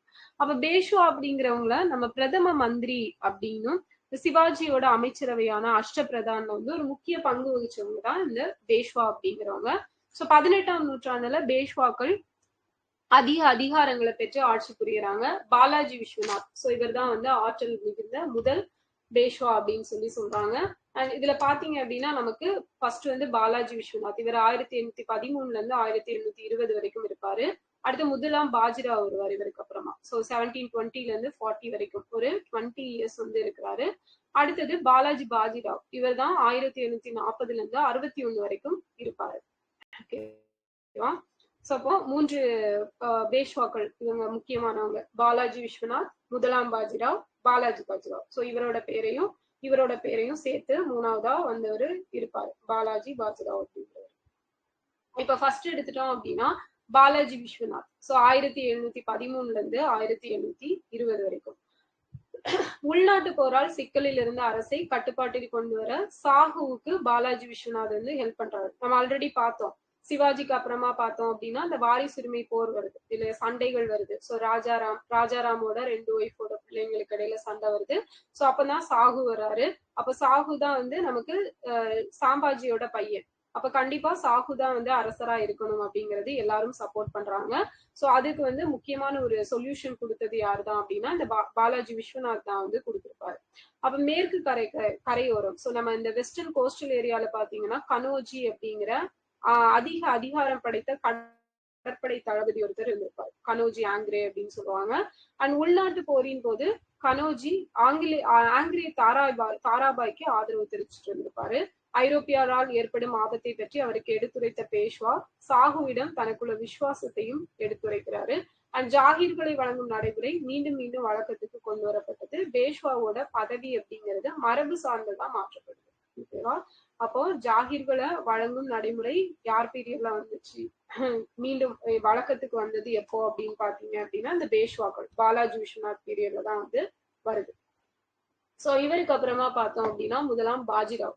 சோ பாஜிராவ் எடுத்துட்டோம் அப்படின்னா நமக்கு 1720 இருந்து 1740 வரைக்கும். சோ அதிக வருடங்கள் அப்படிங்கிறது இவர் தான் ஆட்சி புரிகிறாரு. கிட்டத்தட்ட 20 வருடங்கள் அப்படிங்கிறது இவரோட ஆட்சி அப்படிங்கிறது தொடருது.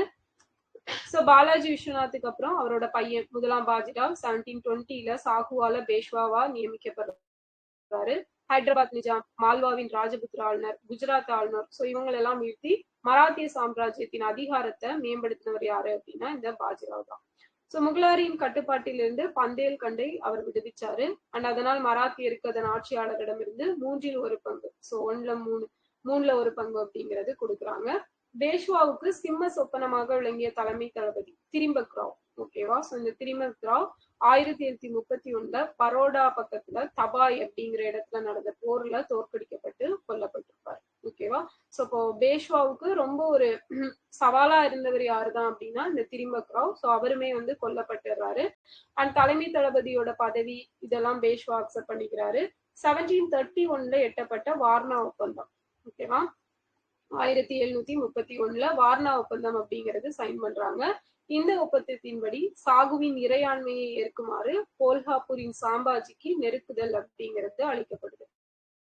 ஓகே, அப்ப வார்னா ஒப்பந்தத்தின்படி யாருக்கு நெருக்குதல் அப்படிங்கிறது கொடுக்கப்பட்டுச்சு அப்படின்னா, சாகுவோட இறையாண்மை, சாகுவை கிங்கா வச்சுதான் நீங்க ஆட்சி புரியணும், ஸோ அவருக்கு கீழே தான் இருக்கணும் அப்படின்னு சொல்லிட்டு பேஷ்வா வந்து கோல்ஹாப்பூரோட சாம்பாஜி அப்படிங்கிறவர், அவர் தான் அங்க ஆட்சி புரிஞ்சிட்டு இருப்பாரு.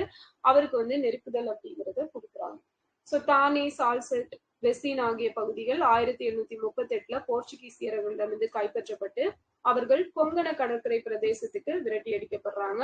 அதே நேரத்துல மராட்டியர் கூட ஆங்கிலேயர் வந்து நட்புறவை ஏற்படுத்திக்கிறாங்க. ஸோ இதன் மூலமா தக்கான பகுதியில தடையில்லா வணிகம் செய்யும் உரிமையையும் இவங்க பெற்றிருப்பாங்க ஆங்கிலேயர்கள். ஓகேவா. ஸோ நெக்ஸ்ட் பார்த்தோம் அப்படின்னா பாலாஜி பாஜிராவ். அப்போ நமக்கு வந்து ஃபர்ஸ்ட் எடுத்துட்டோம் அப்படின்னா பாலாஜி விஸ்வநாத். ஸோ பாலாஜி விஸ்வநாத் வந்து எந்த பீரியட்ல இருந்து எந்த பீரியட் வரை இருந்திருப்பாரு? 1713 to 1718.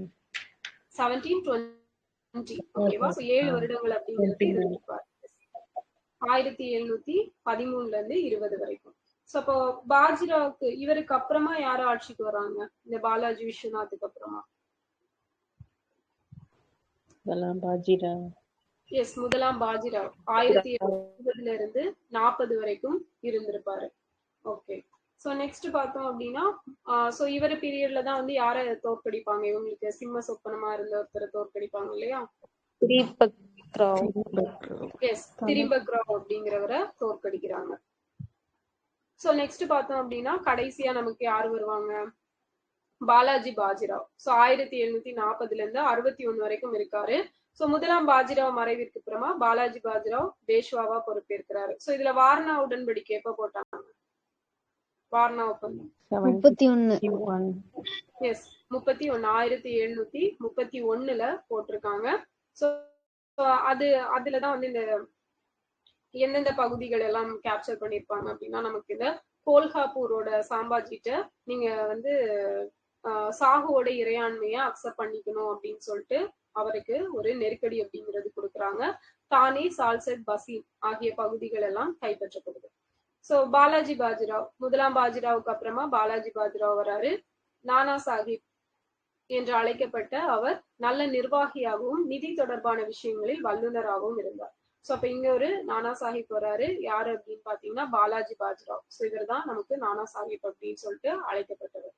சோ அடுத்த கர்நாடக தாக்குதல் அப்படின்னு எடுத்தோம் அப்படின்னா, ஆற்காடு நவாப்போட மருமகன் சந்தா சாஹிப் திருச்சிராப்பள்ளியை கைப்பற்றிய பிறகு தஞ்சாவூரை முற்றுகையிட போறேன் அப்படின்னு சொல்லிட்டு பயமுறுத்துறாரு. அண்ட் 1739 தஞ்சாவூரை ஆண்ட மராத்திய ஆட்சியாளர் சாகுவோட்ட உதவி கேட்கிறாங்க. சோ எங்களுக்கு வந்து இப்படி இவர் வந்து எங்களை பயமுறுத்துறாரு, சோ எங்களுக்கு ஹெல்ப் பண்ணுங்க அப்படின்னு சொல்லிட்டு இவங்க வந்து ஹெல்ப் கேட்கிறாங்க சாகுட்ட. அப்ப இந்த கோரிக்கையை ஏற்ற பேஷ்வா தனது மைத்துனர் ரகோஜி போன்ஸ்லேவை தஞ்சாவூருக்கு அனுப்பி வைக்கிறாங்க. 1740 ரகோஜி போன்ஸ்லே ஆற்காடு நவாப் தோஸ்தலைய வீழ்த்தி கொண்டுறாரு. சோ அவரை வந்து தோற்கடிச்சு கொண்டுறாரு. அண்ட் திருச்சிராப்பள்ளி கைப்பற்றப்பட்டு சந்தா சாஹிப் சிறையில அடைக்கப்படுறாரு. ஓகேவா. ஃபர்ஸ்ட் என்ன ஆகுது, ஆற்காடு நவாப்போட மருமகனான இந்த சந்தா சாஹிப் சோ திருச்சிராப்பள்ளியை கைப்பற்றதுக்கு அப்புறமா நான் தஞ்சாவூரையும் கேப்சர் பண்ணுவேன் அப்படின்னு சொல்லிடுறாரு.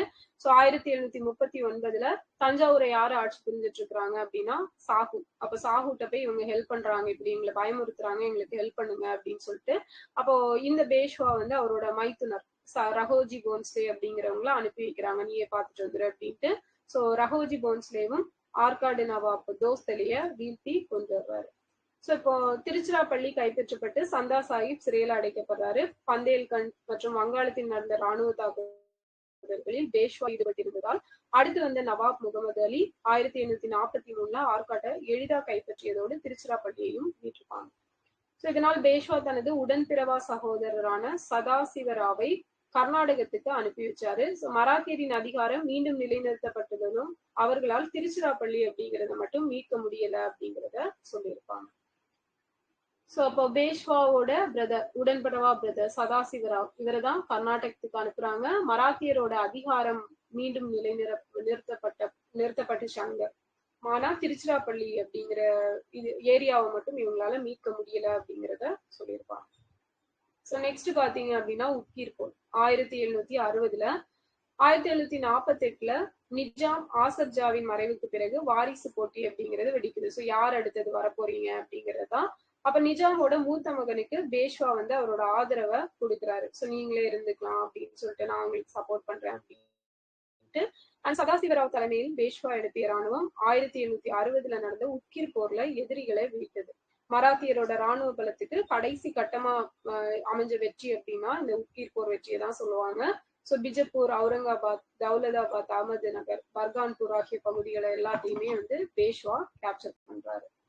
ஸோ ராஜபுத்தினம் எடுத்தோம் அப்படின்னா 1741 இருந்து 48 வரைக்கும் 6 தாக்குதல் முயற்சிகளுக்கு அப்புறமா மராத்தியர் அவங்க ஆளுகைக்கு கீழே கொண்டு வந்திருப்பாங்க. 1751 வங்காள நவாப் ஒரிசாவை கைவிட்டு மராத்தியருக்கு கப்பம் கட்ட வேண்டிய நிலைமை அப்படிங்கிறது வருது. ஸோ ஒவ்வொரு ரீஜியனா என்ன பண்றாங்க அப்படின்னா இவங்க கேப்சர் பண்ணிட்டு வந்திருப்பாங்க. ஸோ அடுத்தது என்ன ஆகுது அப்படின்னு பார்த்தோம் அப்படின்னா இந்த உத்கீர் போர் பாத்தீங்கன்னா ஹைதராபாத் நிஜாம் மூத்த மகனுக்கும் அவரோட இளைய மகனுக்கும் இடையில யாரு வர்றது அப்படிங்கிறது தான். அப்ப இதுக்கு பேஷ்வா யாருக்கு சப்போர்ட் பண்ணாங்க? மூத்த மகன் தான் வரணும் அப்படின்னு சொல்லிட்டு சப்போர்ட் பண்றாங்க. அண்ட் 1752 அகமது ஷா அப்தலிக்கும் நாதிர் ஷாவோட படைத்தளபதிகளுக்கும் இடையில போர் அப்படிங்கிறது நடக்குது. ஸோ இவர் வந்து ஒரு பிரதிநிதியை வந்து டெல்லிக்கு அனுப்பியிருப்பாரு, அகமது ஷா அப்தலி. ஸோ ஃபைனலா அந்த இவர் அனுப்பின பிரதிநிதி வந்து தோல்வியை தான் சந்திச்சிருப்பாரு. ஸோ இதுக்கப்புறம் வரிசையா நமக்கு போர்கள் வரும். என்ன அப்படின்னா பிளாசி போர், அதுக்கப்புறம் 3ஆம் பானிபட் போர், அதுக்கப்புறம் பார்த்தோம் அப்படின்னா கடைசியா இவங்களோட போர் அப்படிங்கிறது அந்த 3 மராத்திய போர்கள் அப்படிங்கிறது நடந்திருக்கும். இதுக்கப்புறம் முக்கியமான போர்கள் அப்படின்னா அப்ப ஃபர்ஸ்ட் பிளாசி போர் வந்து எந்த உடன்படிக்கையின் மூலமா நமக்கு இந்த பிளாசி போரோட தொடர்புடைய உடன்படிக்கை?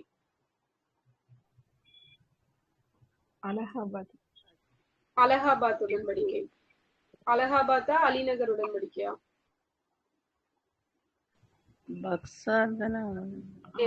அலிநகர் உடன்படிக்கை தான். அலிநகர் பிளாசி போருக்கு, பக்சார் போருக்கு தான் அலகாபாத். சோ பக்சார் போர் யாரு கூட சைன் பண்ணுவாங்க? எந்த வருஷம்? 65 அலகாபாத் உடன்படிக்கை. 60 பக்சார் போர் 64ல நடக்கும். உடன்படிக்கை 65ல போடுறாங்க. ஷா ஆலம் 2, அப்புறம் அந்த சில்ஜா உத்தோலா, அதுக்கப்புறம் இவங்க ராபர்ட் லைவ், ஓகேவா? சோ இவங்க தான். சோ அது கூட ஒரு ரிலேட்டானது தான் நமக்கு அகமதாபாத் உடன்படிக்கை அப்படிங்கிறது. அலகாபாத் உடன்படிக்கை, ஓகேவா? சோ அலகாபாத் உடன்படிக்கை அது வந்து அலிநகர் உடன்படிக்கை, பிளாசி. ஓகே. சோ இப்ப பார்த்தோம் அப்படின்னா இப்ப அகமது ஷா அப்தலிக்கும் நாதிர் ஷாவோட படை தளபதிக்கும் இடையில சண்டை வருது. சோ இவங்க தோத்துதான் போனாங்க, அகமது ஷா அப்தலி சார்பில் போனாங்க. அண்ட் 1757 பாத்தீங்க அப்படின்னா நமக்கு பிளாசி போர் அப்படிங்கிறது நடந்திருக்கும் ஜூலை 23. ஸோ சிராஜ் உத்தவுலா, ஸோ இவங்க வந்து மராத்தியர்கிட்ட ஹெல்ப் கேட்குறாங்க. பட் மராத்தியர் வந்து எங்களால ஹெல்ப் பண்ண முடியாது அப்படின்னு சொல்லியிருக்காங்க.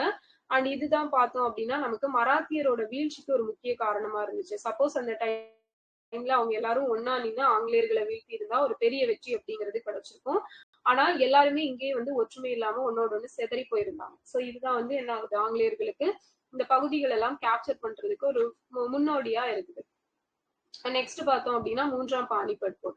சோ இது வந்து ஜான் 14ல வந்து நடந்திருக்கும். சோ நமக்கு ஜான் 14ல வேற ஏதாவது விஷயங்கள் நடந்திருக்கா? தமிழ்நாட்டுல தமிழ்நாடு பேர் மாறி. எஸ், தமிழ்நாடு அப்படின்னு பெயர் மாறி இந்த வருஷமா 1969 ஜான் 14. எஸ், 1969 ஜான் 14ல வந்து தமிழ்நாடு அப்படிங்கிற பெயர் வந்து வைக்கப்பட்டிருக்கும். ஓகே. சோ அப்போ இங்க ஜான் 14 1761ல 3ஆம் பானிபட் போர் நடக்குது. பார்த்தோம் அப்படின்னா அகமது ஷா அப்தலி, அதுக்கப்புறம் ஆப்கானிய படை தளபதி ஷிஜா உத்தவுலா, நஜீம் உத்தவுலா, சோ இவங்களுக்கும் முகலாயர்களோட ஷா ஆலம் 2 மராத்தியரோட படை தளபதியான சதாசிவராவ், சோ இவங்களுக்கும் இடையில தான் போர் அப்படி அந்த போர் பானிபட் போர் வந்து நடக்கும். சோ இதுல 28,000 மராத்தியர்கள் வந்து இறந்துருவாங்க. அண்ட் மராத்தியர்களுக்கு தோல்விதான் கிடைக்கும். ஆக்சுவலா இது வந்து இவங்க யாருமே வந்து பண்ணாங்க தோத்தாங்க அப்படிங்கிறது இல்லாம மொத்தமான ஒரு வீழ்ச்சியா இருந்திருக்கும் இந்தியாவை பொறுத்த வரைக்கும். சோ இதுக்கப்புறம் தான் பிரிட்டிஷ் வந்து ரொம்ப வேகமா எழுச்சி பெற்றிருப்பாங்க அப்படின்னு சொல்லுவாங்க. அண்ட் ஆலம்கீர் போர் வந்து ஆலம்கீர், சோ இவர் வந்து மர்மமான முறையில இறந்துடுறாரு. இவரோட வாரிசு தான் பார்த்தோம்னா நமக்கு 3ஆம் ஷாஜகான். சோ இவருக்கும் ஷா ஆலம் டூக்கும் இடையில வந்து நமக்கு யாரு அரசர் ஆகுறது அப்படிங்கிற ஒரு போட்டி வரும். அப்போ இவர் ஷா ஆலம் டூ தான் வந்து அடுத்த அரசர் ஆகுறாரு with the help of Balaji Bajirao கூட. ஓகேவா? சோ தான் நமக்கு இதுல கொடுத்திருக்கக்கூடியது. இவங்க பேஷ்வாவோட ஆட்சியை பொறுத்த வரைக்கும் இந்த போர்கள், இந்த விஷயங்கள் அப்படிங்கறதெல்லாம் நடந்திருக்கும்.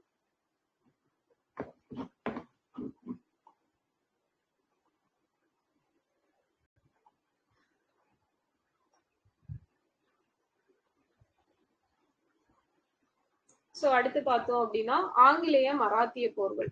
ஓகேவா? சோ இந்த ஆங்கிலேய மராத்திய போர்கள், எத்தனை ஆங்கிலேய மராத்திய போர்கள் நடந்தது?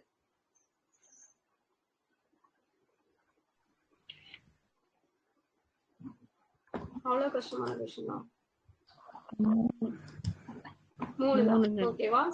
3 போர்கள் வந்து நடந்திருக்கும். சோ ஃபர்ஸ்ட் பாத்தீங்கன்னா 1775ல இருந்து 82, அடுத்து 1802ல இருந்து 805, ஒரு 20 இயர்ஸ்க்கு வந்து எதுவுமே பண்ணாம அமைதியா இருந்திருப்பாங்க. சோ 802ல இருந்து 805 வரைக்கும் அடுத்த போர் வருது. அப்புறம் 1817 டு 18 வரைக்கும் நடந்திருக்கும். சோ இது எல்லாமே வந்து பேஷ்வா வர்சஸ் ஆங்கிலேயர் அப்படின்னு நடந்ததுதான். அண்ட் முதலாம் மராத்திய போர் எப்பயும் போல அந்த வாரிசுரிமை போர் தான் ஒரு முக்கிய காரணமா இருக்குது. அண்ட் பேஷ்வா முதலாம் மாதவராவ், இவர் தான் வந்து பாலாஜி பாஜ்ராவோட பையன். சோ இவரோட பிரதர் யாரு அப்படின்னு பார்த்தோம்னா நாராயண ராவ். சோ இவர் வந்து படுகொலை செய்யப்படுறாரு.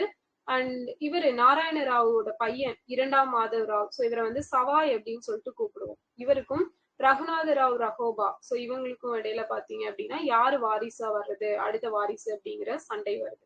அப்போ நானா பட்னாவிஸ் யாருக்கு ஆதரவு கொடுக்குறாரு அப்படின்னா 2ஆம் மாதவராவுக்கு ஆதரவு கொடுக்குறாரு.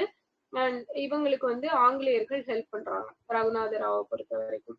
சோ இவரை தான் வந்து கிங் ஆக்கணும் அப்படின்னு சொல்லிட்டு நினைச்சிருப்பாங்க. சோ இவருக்கும் இதுக்காக 1775ல சூரத் உடன்படிக்கை அப்படிங்கிறது இந்த டைம்ல வந்து சைன் ஆகுது. ஓகேவா? எது இவங்களோட இந்த ரகுநாத ராவுக்கும் 2ஆம் மாதவராவுக்கும் இடையில வர ப்ராப்ளம்ல ஆங்கிலேயர் வந்து உள்ள புகுந்து ரகுநாத ராவுக்கு வந்து ஹெல்ப் பண்றாங்க. அப்போ 1775ல சூரத் உடன்படிக்கை முதலாம் ஆங்கிலேய மராத்தியோர்ல சைன் ஆகுது. சோ அடுத்து பார்த்தோம் அப்படின்னா 1776ல புரந்தர் உடன்படிக்கை அப்படிங்கிறது. ஆக்சுவலா இந்த சூரத் உடன்படிக்கை அப்படிங்கிறது ஃபர்ஸ்ட் சைன் பண்ணுவாங்க. ஆனா இத வந்து அவங்களோட மேலிடம் வந்து அக்செப்ட் பண்ணியிருக்க மாட்டாங்க. சோ அதுக்கப்புறம் பார்த்தோம் அப்படின்னா புரந்தர் உடன்படிக்கை அப்படிங்கிறது வாரன் ஹாஸ்டிங்ஸ் வந்து கொண்டு வருவாரு. ஓகேவா? சோ இதுவுமே வந்து நமக்கு ப்ராப்பரா வந்து நடைமுறைக்கு வந்திருக்காது. ஓகே, அப்ப ஆங்கிலேயர்களுக்கும் நானா பட்னாவிஸ்க்கும் இடையில போடப்பட்ட உடன்படிக்கை தான் இந்த புரந்தர் உடன்படிக்கை. சோ இதன்படி சவாய் தான் கிங் ஆவாரு அப்படின்னு சொல்லிட்டு இவங்க அனௌன்ஸ் பண்ணிடுறாங்க. இப்ப நெக்ஸ்ட் பார்த்தோம் அப்படின்னா captain Popham versus Mahadji Scindia. So Peshwa சார்பில் இவங்க தான் இருக்காங்க. பட் இந்த கேப்டன் வந்து வின் பண்ணிடுறாரு. சோ 1782ல சல்பாய் உடன்படிக்கை அப்படிங்கிற ஒண்ணு போடப்படுது. சோ இந்த சல்பாய் உடன்படிக்கையின் மூலமா சால்செட் பசீன் இந்த பகுதிகள் எல்லாம் ஆங்கிலேயருக்கு கொடுக்கப்பட்டிருக்கும். ஓகேவா? சோ இதான் வந்து நமக்கு முதல் ஆங்கிலேய மராத்திய போர். நானா பட்னாவிஸ் ஆட்சியில் மாதவராவ் வந்து நாராயண் பேஷ்வா சிறுவனாக இருந்ததால் முதலாம் மாதவராவின் மாமா ரகுநாத் ராவ் அதிகாரத்தை கேப்சர் பண்ணியிருக்காரு. சோ இது வந்து கொலம்பிய குட்டையில மீன் பிடிக்கிற மாதிரி இருந்திருக்கும். அப்ப சால்செட் பசீன் இந்த பகுதிகள் எல்லாம் ரகுநாத் ராவ் திரும்ப பெற பம்பாயில இருந்த கம்பெனி நிர்வாகம் ஆதரவா இருந்துச்சு. சோ மகாதஜி சிந்தியாவும் நாக்பூரின் போன்ஸ்லேவும் ஆங்கிலேய ஆதரவாளர்களாக ஆனதை அடுத்து மராத்தியர் சால்செட் தானே சோ இந்த பகுதிகள் எல்லாம் ஆங்கிலேயர்களுக்கு கொடுக்க நேரிட்டு இருக்கும். சோ சால்பை உடன்படிக்கையின்படி 1782ல ரகுநாத ராவ் வந்து கட்டாய ஓய்வு பெறணும் அப்படின்னு சொல்லியிருப்பாங்க. அண்ட் இதை அடுத்து கம்பெனிக்கும் மராத்தியருக்கும் இடையே ஒரு 20 வருஷத்துக்கு வந்து எந்த பிரச்சனையும் இல்லாம ரொம்பவே அமைதியா போயிட்டு இருந்திருக்கும். சோ அதுக்கப்புறம் தான் 2ஆம் ஆங்கிலேய மராத்திய போர் அப்படிங்கிறது வருது. 1803 to 1805. ஓகேவா? ஆர் 1806 1805 வரைக்கும் நடந்திருக்கும் ஆக்சுவலா அது. அப்ப நானா பட்னாவிஸ் மறைவு வந்து அவரோட சொத்துக்கள் வந்து சிதற வழிவகுத்து அப்ப எப்பயும் போல இப்ப ரகுநாத் ராவின் மகன் 2ஆம் பாஜிராவ் ஆட்சியில இருந்து இறக்கப்படுறாரு. சோ 2ஆம் பாஜிராவுக்கு ஆங்கிலேயரின் உதவியை ஏற்க வேண்டிய ஒரு கட்டாயம் அப்படிங்கிறது ஏற்படுது. சோ யாரோட ஹெல்ப் இருந்தாதான் ஏதோ பண்ண முடியும் அப்படிங்கிற ஒரு சிச்சுவேஷன். அப்ப கவர்னரா இருந்தவர் தான் யாருன்னா நம்ம வெலஸ்லி. ஏன்னா 1799ல இவர் வர்றாரு. வந்ததும் நமக்கு துணைப்படை திட்டம் அப்படிங்கிற ஒண்ணு வந்து கொண்டு வந்திருப்பாரு. சோ இந்த துணைப்படை திட்டத்தை நீங்க வந்து அக்செப்ட் பண்ணிக்கணும் அப்படின்னு சொல்லிட்டு திணிக்கிறாங்க.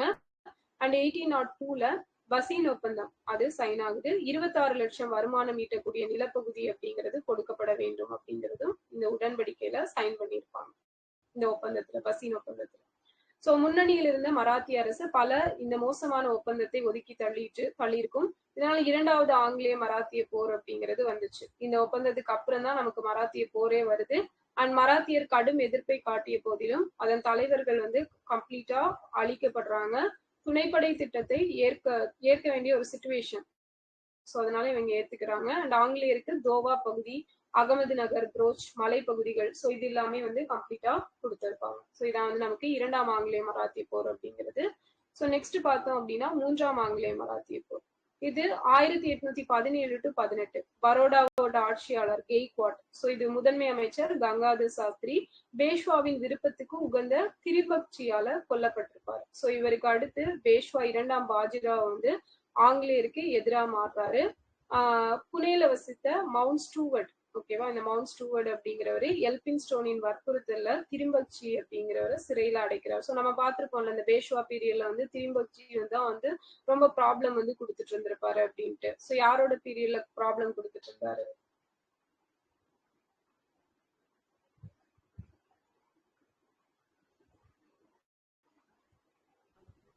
செகண்டா இந்த பேஷ்வா வந்தாரு. எஸ், பாஜிராவ் 1, ஓகேவா. சோ பாஜிராவ் 1 பீரியட்ல தான் வந்து இவரு பிரச்சனை கொடுத்துட்டு இருந்திருப்பாரு. அப்ப அவரை பிடிச்சி இப்போ கொன்னாச்சு. சோ இதுக்கப்புறம் பார்த்தோம் அப்படின்னா பேஷ்வாவோட உதவியோடு கொலையாளி சிறையில இருந்து தப்பிச்சிட்டாங்க. மராத்திய கூட்டமைப்பை உருவாக்க ஆங்கிலேயருக்கு எதிராக சிந்தியா, போன்ஸ்லே, ஹோல்கர், சோ இவங்க கூட சேர்ந்து சதி திட்டம் அப்படிங்கிறதும் தீட்டினாங்க அப்படின்னு சொல்லிட்டு பேஷ்வா மேல குற்றம் சுமத்துறாங்க. சோ 1817 பூனா ஒப்பந்தத்தில் கையெழுத்திட ஆட்சியாளர்களை ஆங்கிலேயர்கள் வற்புறுத்தினாங்க. சோ இந்த பூனா ஒப்பந்தத்தின்படி என்னெல்லாம் பண்றாங்க அப்படின்னு பாத்தீங்கன்னா மராத்திய கூட்டமைப்பின் தலைமையிலிருந்து பேஷ்வா பதவி விலகணும், கொங்கண பகுதியை ஆங்கிலேயருக்கு வழங்கியதோடு கெய்க்வாட்டின் சுதந்திரம் அங்கீகரிக்கப்பட்டது. சோ இது எல்லாமே இந்த ஒப்பந்தத்தின் மூலமா நடந்திருக்கும். அண்ட் தனக்கு நேர்ந்த அவமானத்தை பாஜிராவால் ஏற்க முடியவில்லை. அதனால பிண்டாரிகளை அடக்குவதில் தீவிரமா ஆங்கிலேயர்கள் ஈடுபட்டிருந்த வேளையில் பூனா அரச குடியிருப்பை இரண்டாம் பாஜிராவ் தீயிட்டு கொளுத்துறாரு. அண்ட் பூனாவுக்கு உடனடியாக இருந்த ஜெனரல் ஸ்மித், சோ இதை வந்து கேப்சர் பண்ணியிருப்பார். அண்ட் சதாராவுக்கு பேஷ்வா தப்பியோடிய நிலையில் அதனையும் ஜெனரல் ஸ்மித் வந்து சதாரா ரீஜியனையும் கேப்சர் பண்ணிடுறாரு. ஸோ அவரது படைகளை அஸ்தா, கிர்கி, கோர்கான், ஸோ இந்த பகுதிகள் எல்லாம், ஸோ எங்கெல்லாம் தப்பிச்சு போனாரோ அந்த இடத்துல எல்லாம் போயிட்டு எல்லா இடத்தையும் கேப்சர் பண்றாரு. அண்ட் 1818 பாஜிராவ் எல்பின்ஸ்டன்ட்ட இவர் வந்து சரணடைஞ்சிருப்பாரு. ஸோ இந்த மூன்றாம் ஆங்கில மராத்திய போரோட விளைவுகள் அப்படின்னு எடுத்துட்டோம்னா பேஷ்வா முறை அப்படிங்கிறத ரத்து பண்ணியிருப்பாங்க. ஆங்கிலேயர் அனைத்து பேஷ்வா பகுதிகளையும் இந்த பிரிட்டிஷ்க்கு கீழே கொண்டு வந்திருப்பாங்க, ஒரே பகுதியா கொண்டு வரோம் அப்படின்னு சொல்லிட்டு. அண்ட் உரிமைப்படி ஜாகிர்களை கொண்டிருந்தவர்களோட நிலம் அப்படிங்கிறது அவங்களுக்கே திருப்ப கொடுக்கப்பட்டிருக்கும். இரண்டாம் பாஜிராவ் 1851 இறக்குற வரைக்கும் வருடாந்திர ஓய்வூதியம் அப்படிங்கிறது கொடுக்கப்பட்டிருக்கும். ஆனா இவர் வந்து ஒரு சிறை கைதியா தான் இருந்திருப்பாரு. சோ சிவாஜியின் வழித்தோன்றலான பிரதாப் சிங் சதராவிலிருந்து உருவாக்கப்பட்ட சிறிய அரசாங்கத்துக்கு அரசரா உருவாக்கப்படுறாரு. முதலாம் பாஜிராவால் உருவாக்கப்பட்ட போன்ஸ்லே, ஹோல்கர், சிந்தியா, சோ இந்த பகுதிகள் எல்லாம் உள்ளடக்கிய மராத்திய கூட்டமைப்பு அப்படிங்கிறது கலைக்கப்படுது. பூனாவின் அரசு பிரதிநிதியாக இருந்த மவுண்ட் ஸ்டூவர்ட் எல்பின்ஸ்டோன் பம்பை ஆளுநராக நியமிக்கப்படுறாரு. ஓகேவா. சோ இது எல்லாமே நமக்கு மூன்றாவது ஆங்கிலேய மராத்திய போருக்கு அப்புறமா நடந்த விஷயங்கள் அப்படிங்கிறது. சோ இதான் வந்து 3 மராத்திய போர். சோ இது வந்து இன்னும் டீடைலாவே இருக்கும். இந்த மராத்திய போர்கள் வந்து நாளைக்கு கிளாஸ்ல இன்னும் டீடைலா பார்க்கலாம். ஓகேவா. இன்னொரு PDF வச்சு அது ஆக்சுவலா வேற நோட்ஸ், அதை வச்சு நம்ம தனியா பார்ப்போம். ஓகே. சோ இதுக்கு மேலேயும் இன்னும் இருக்குது நிறைய.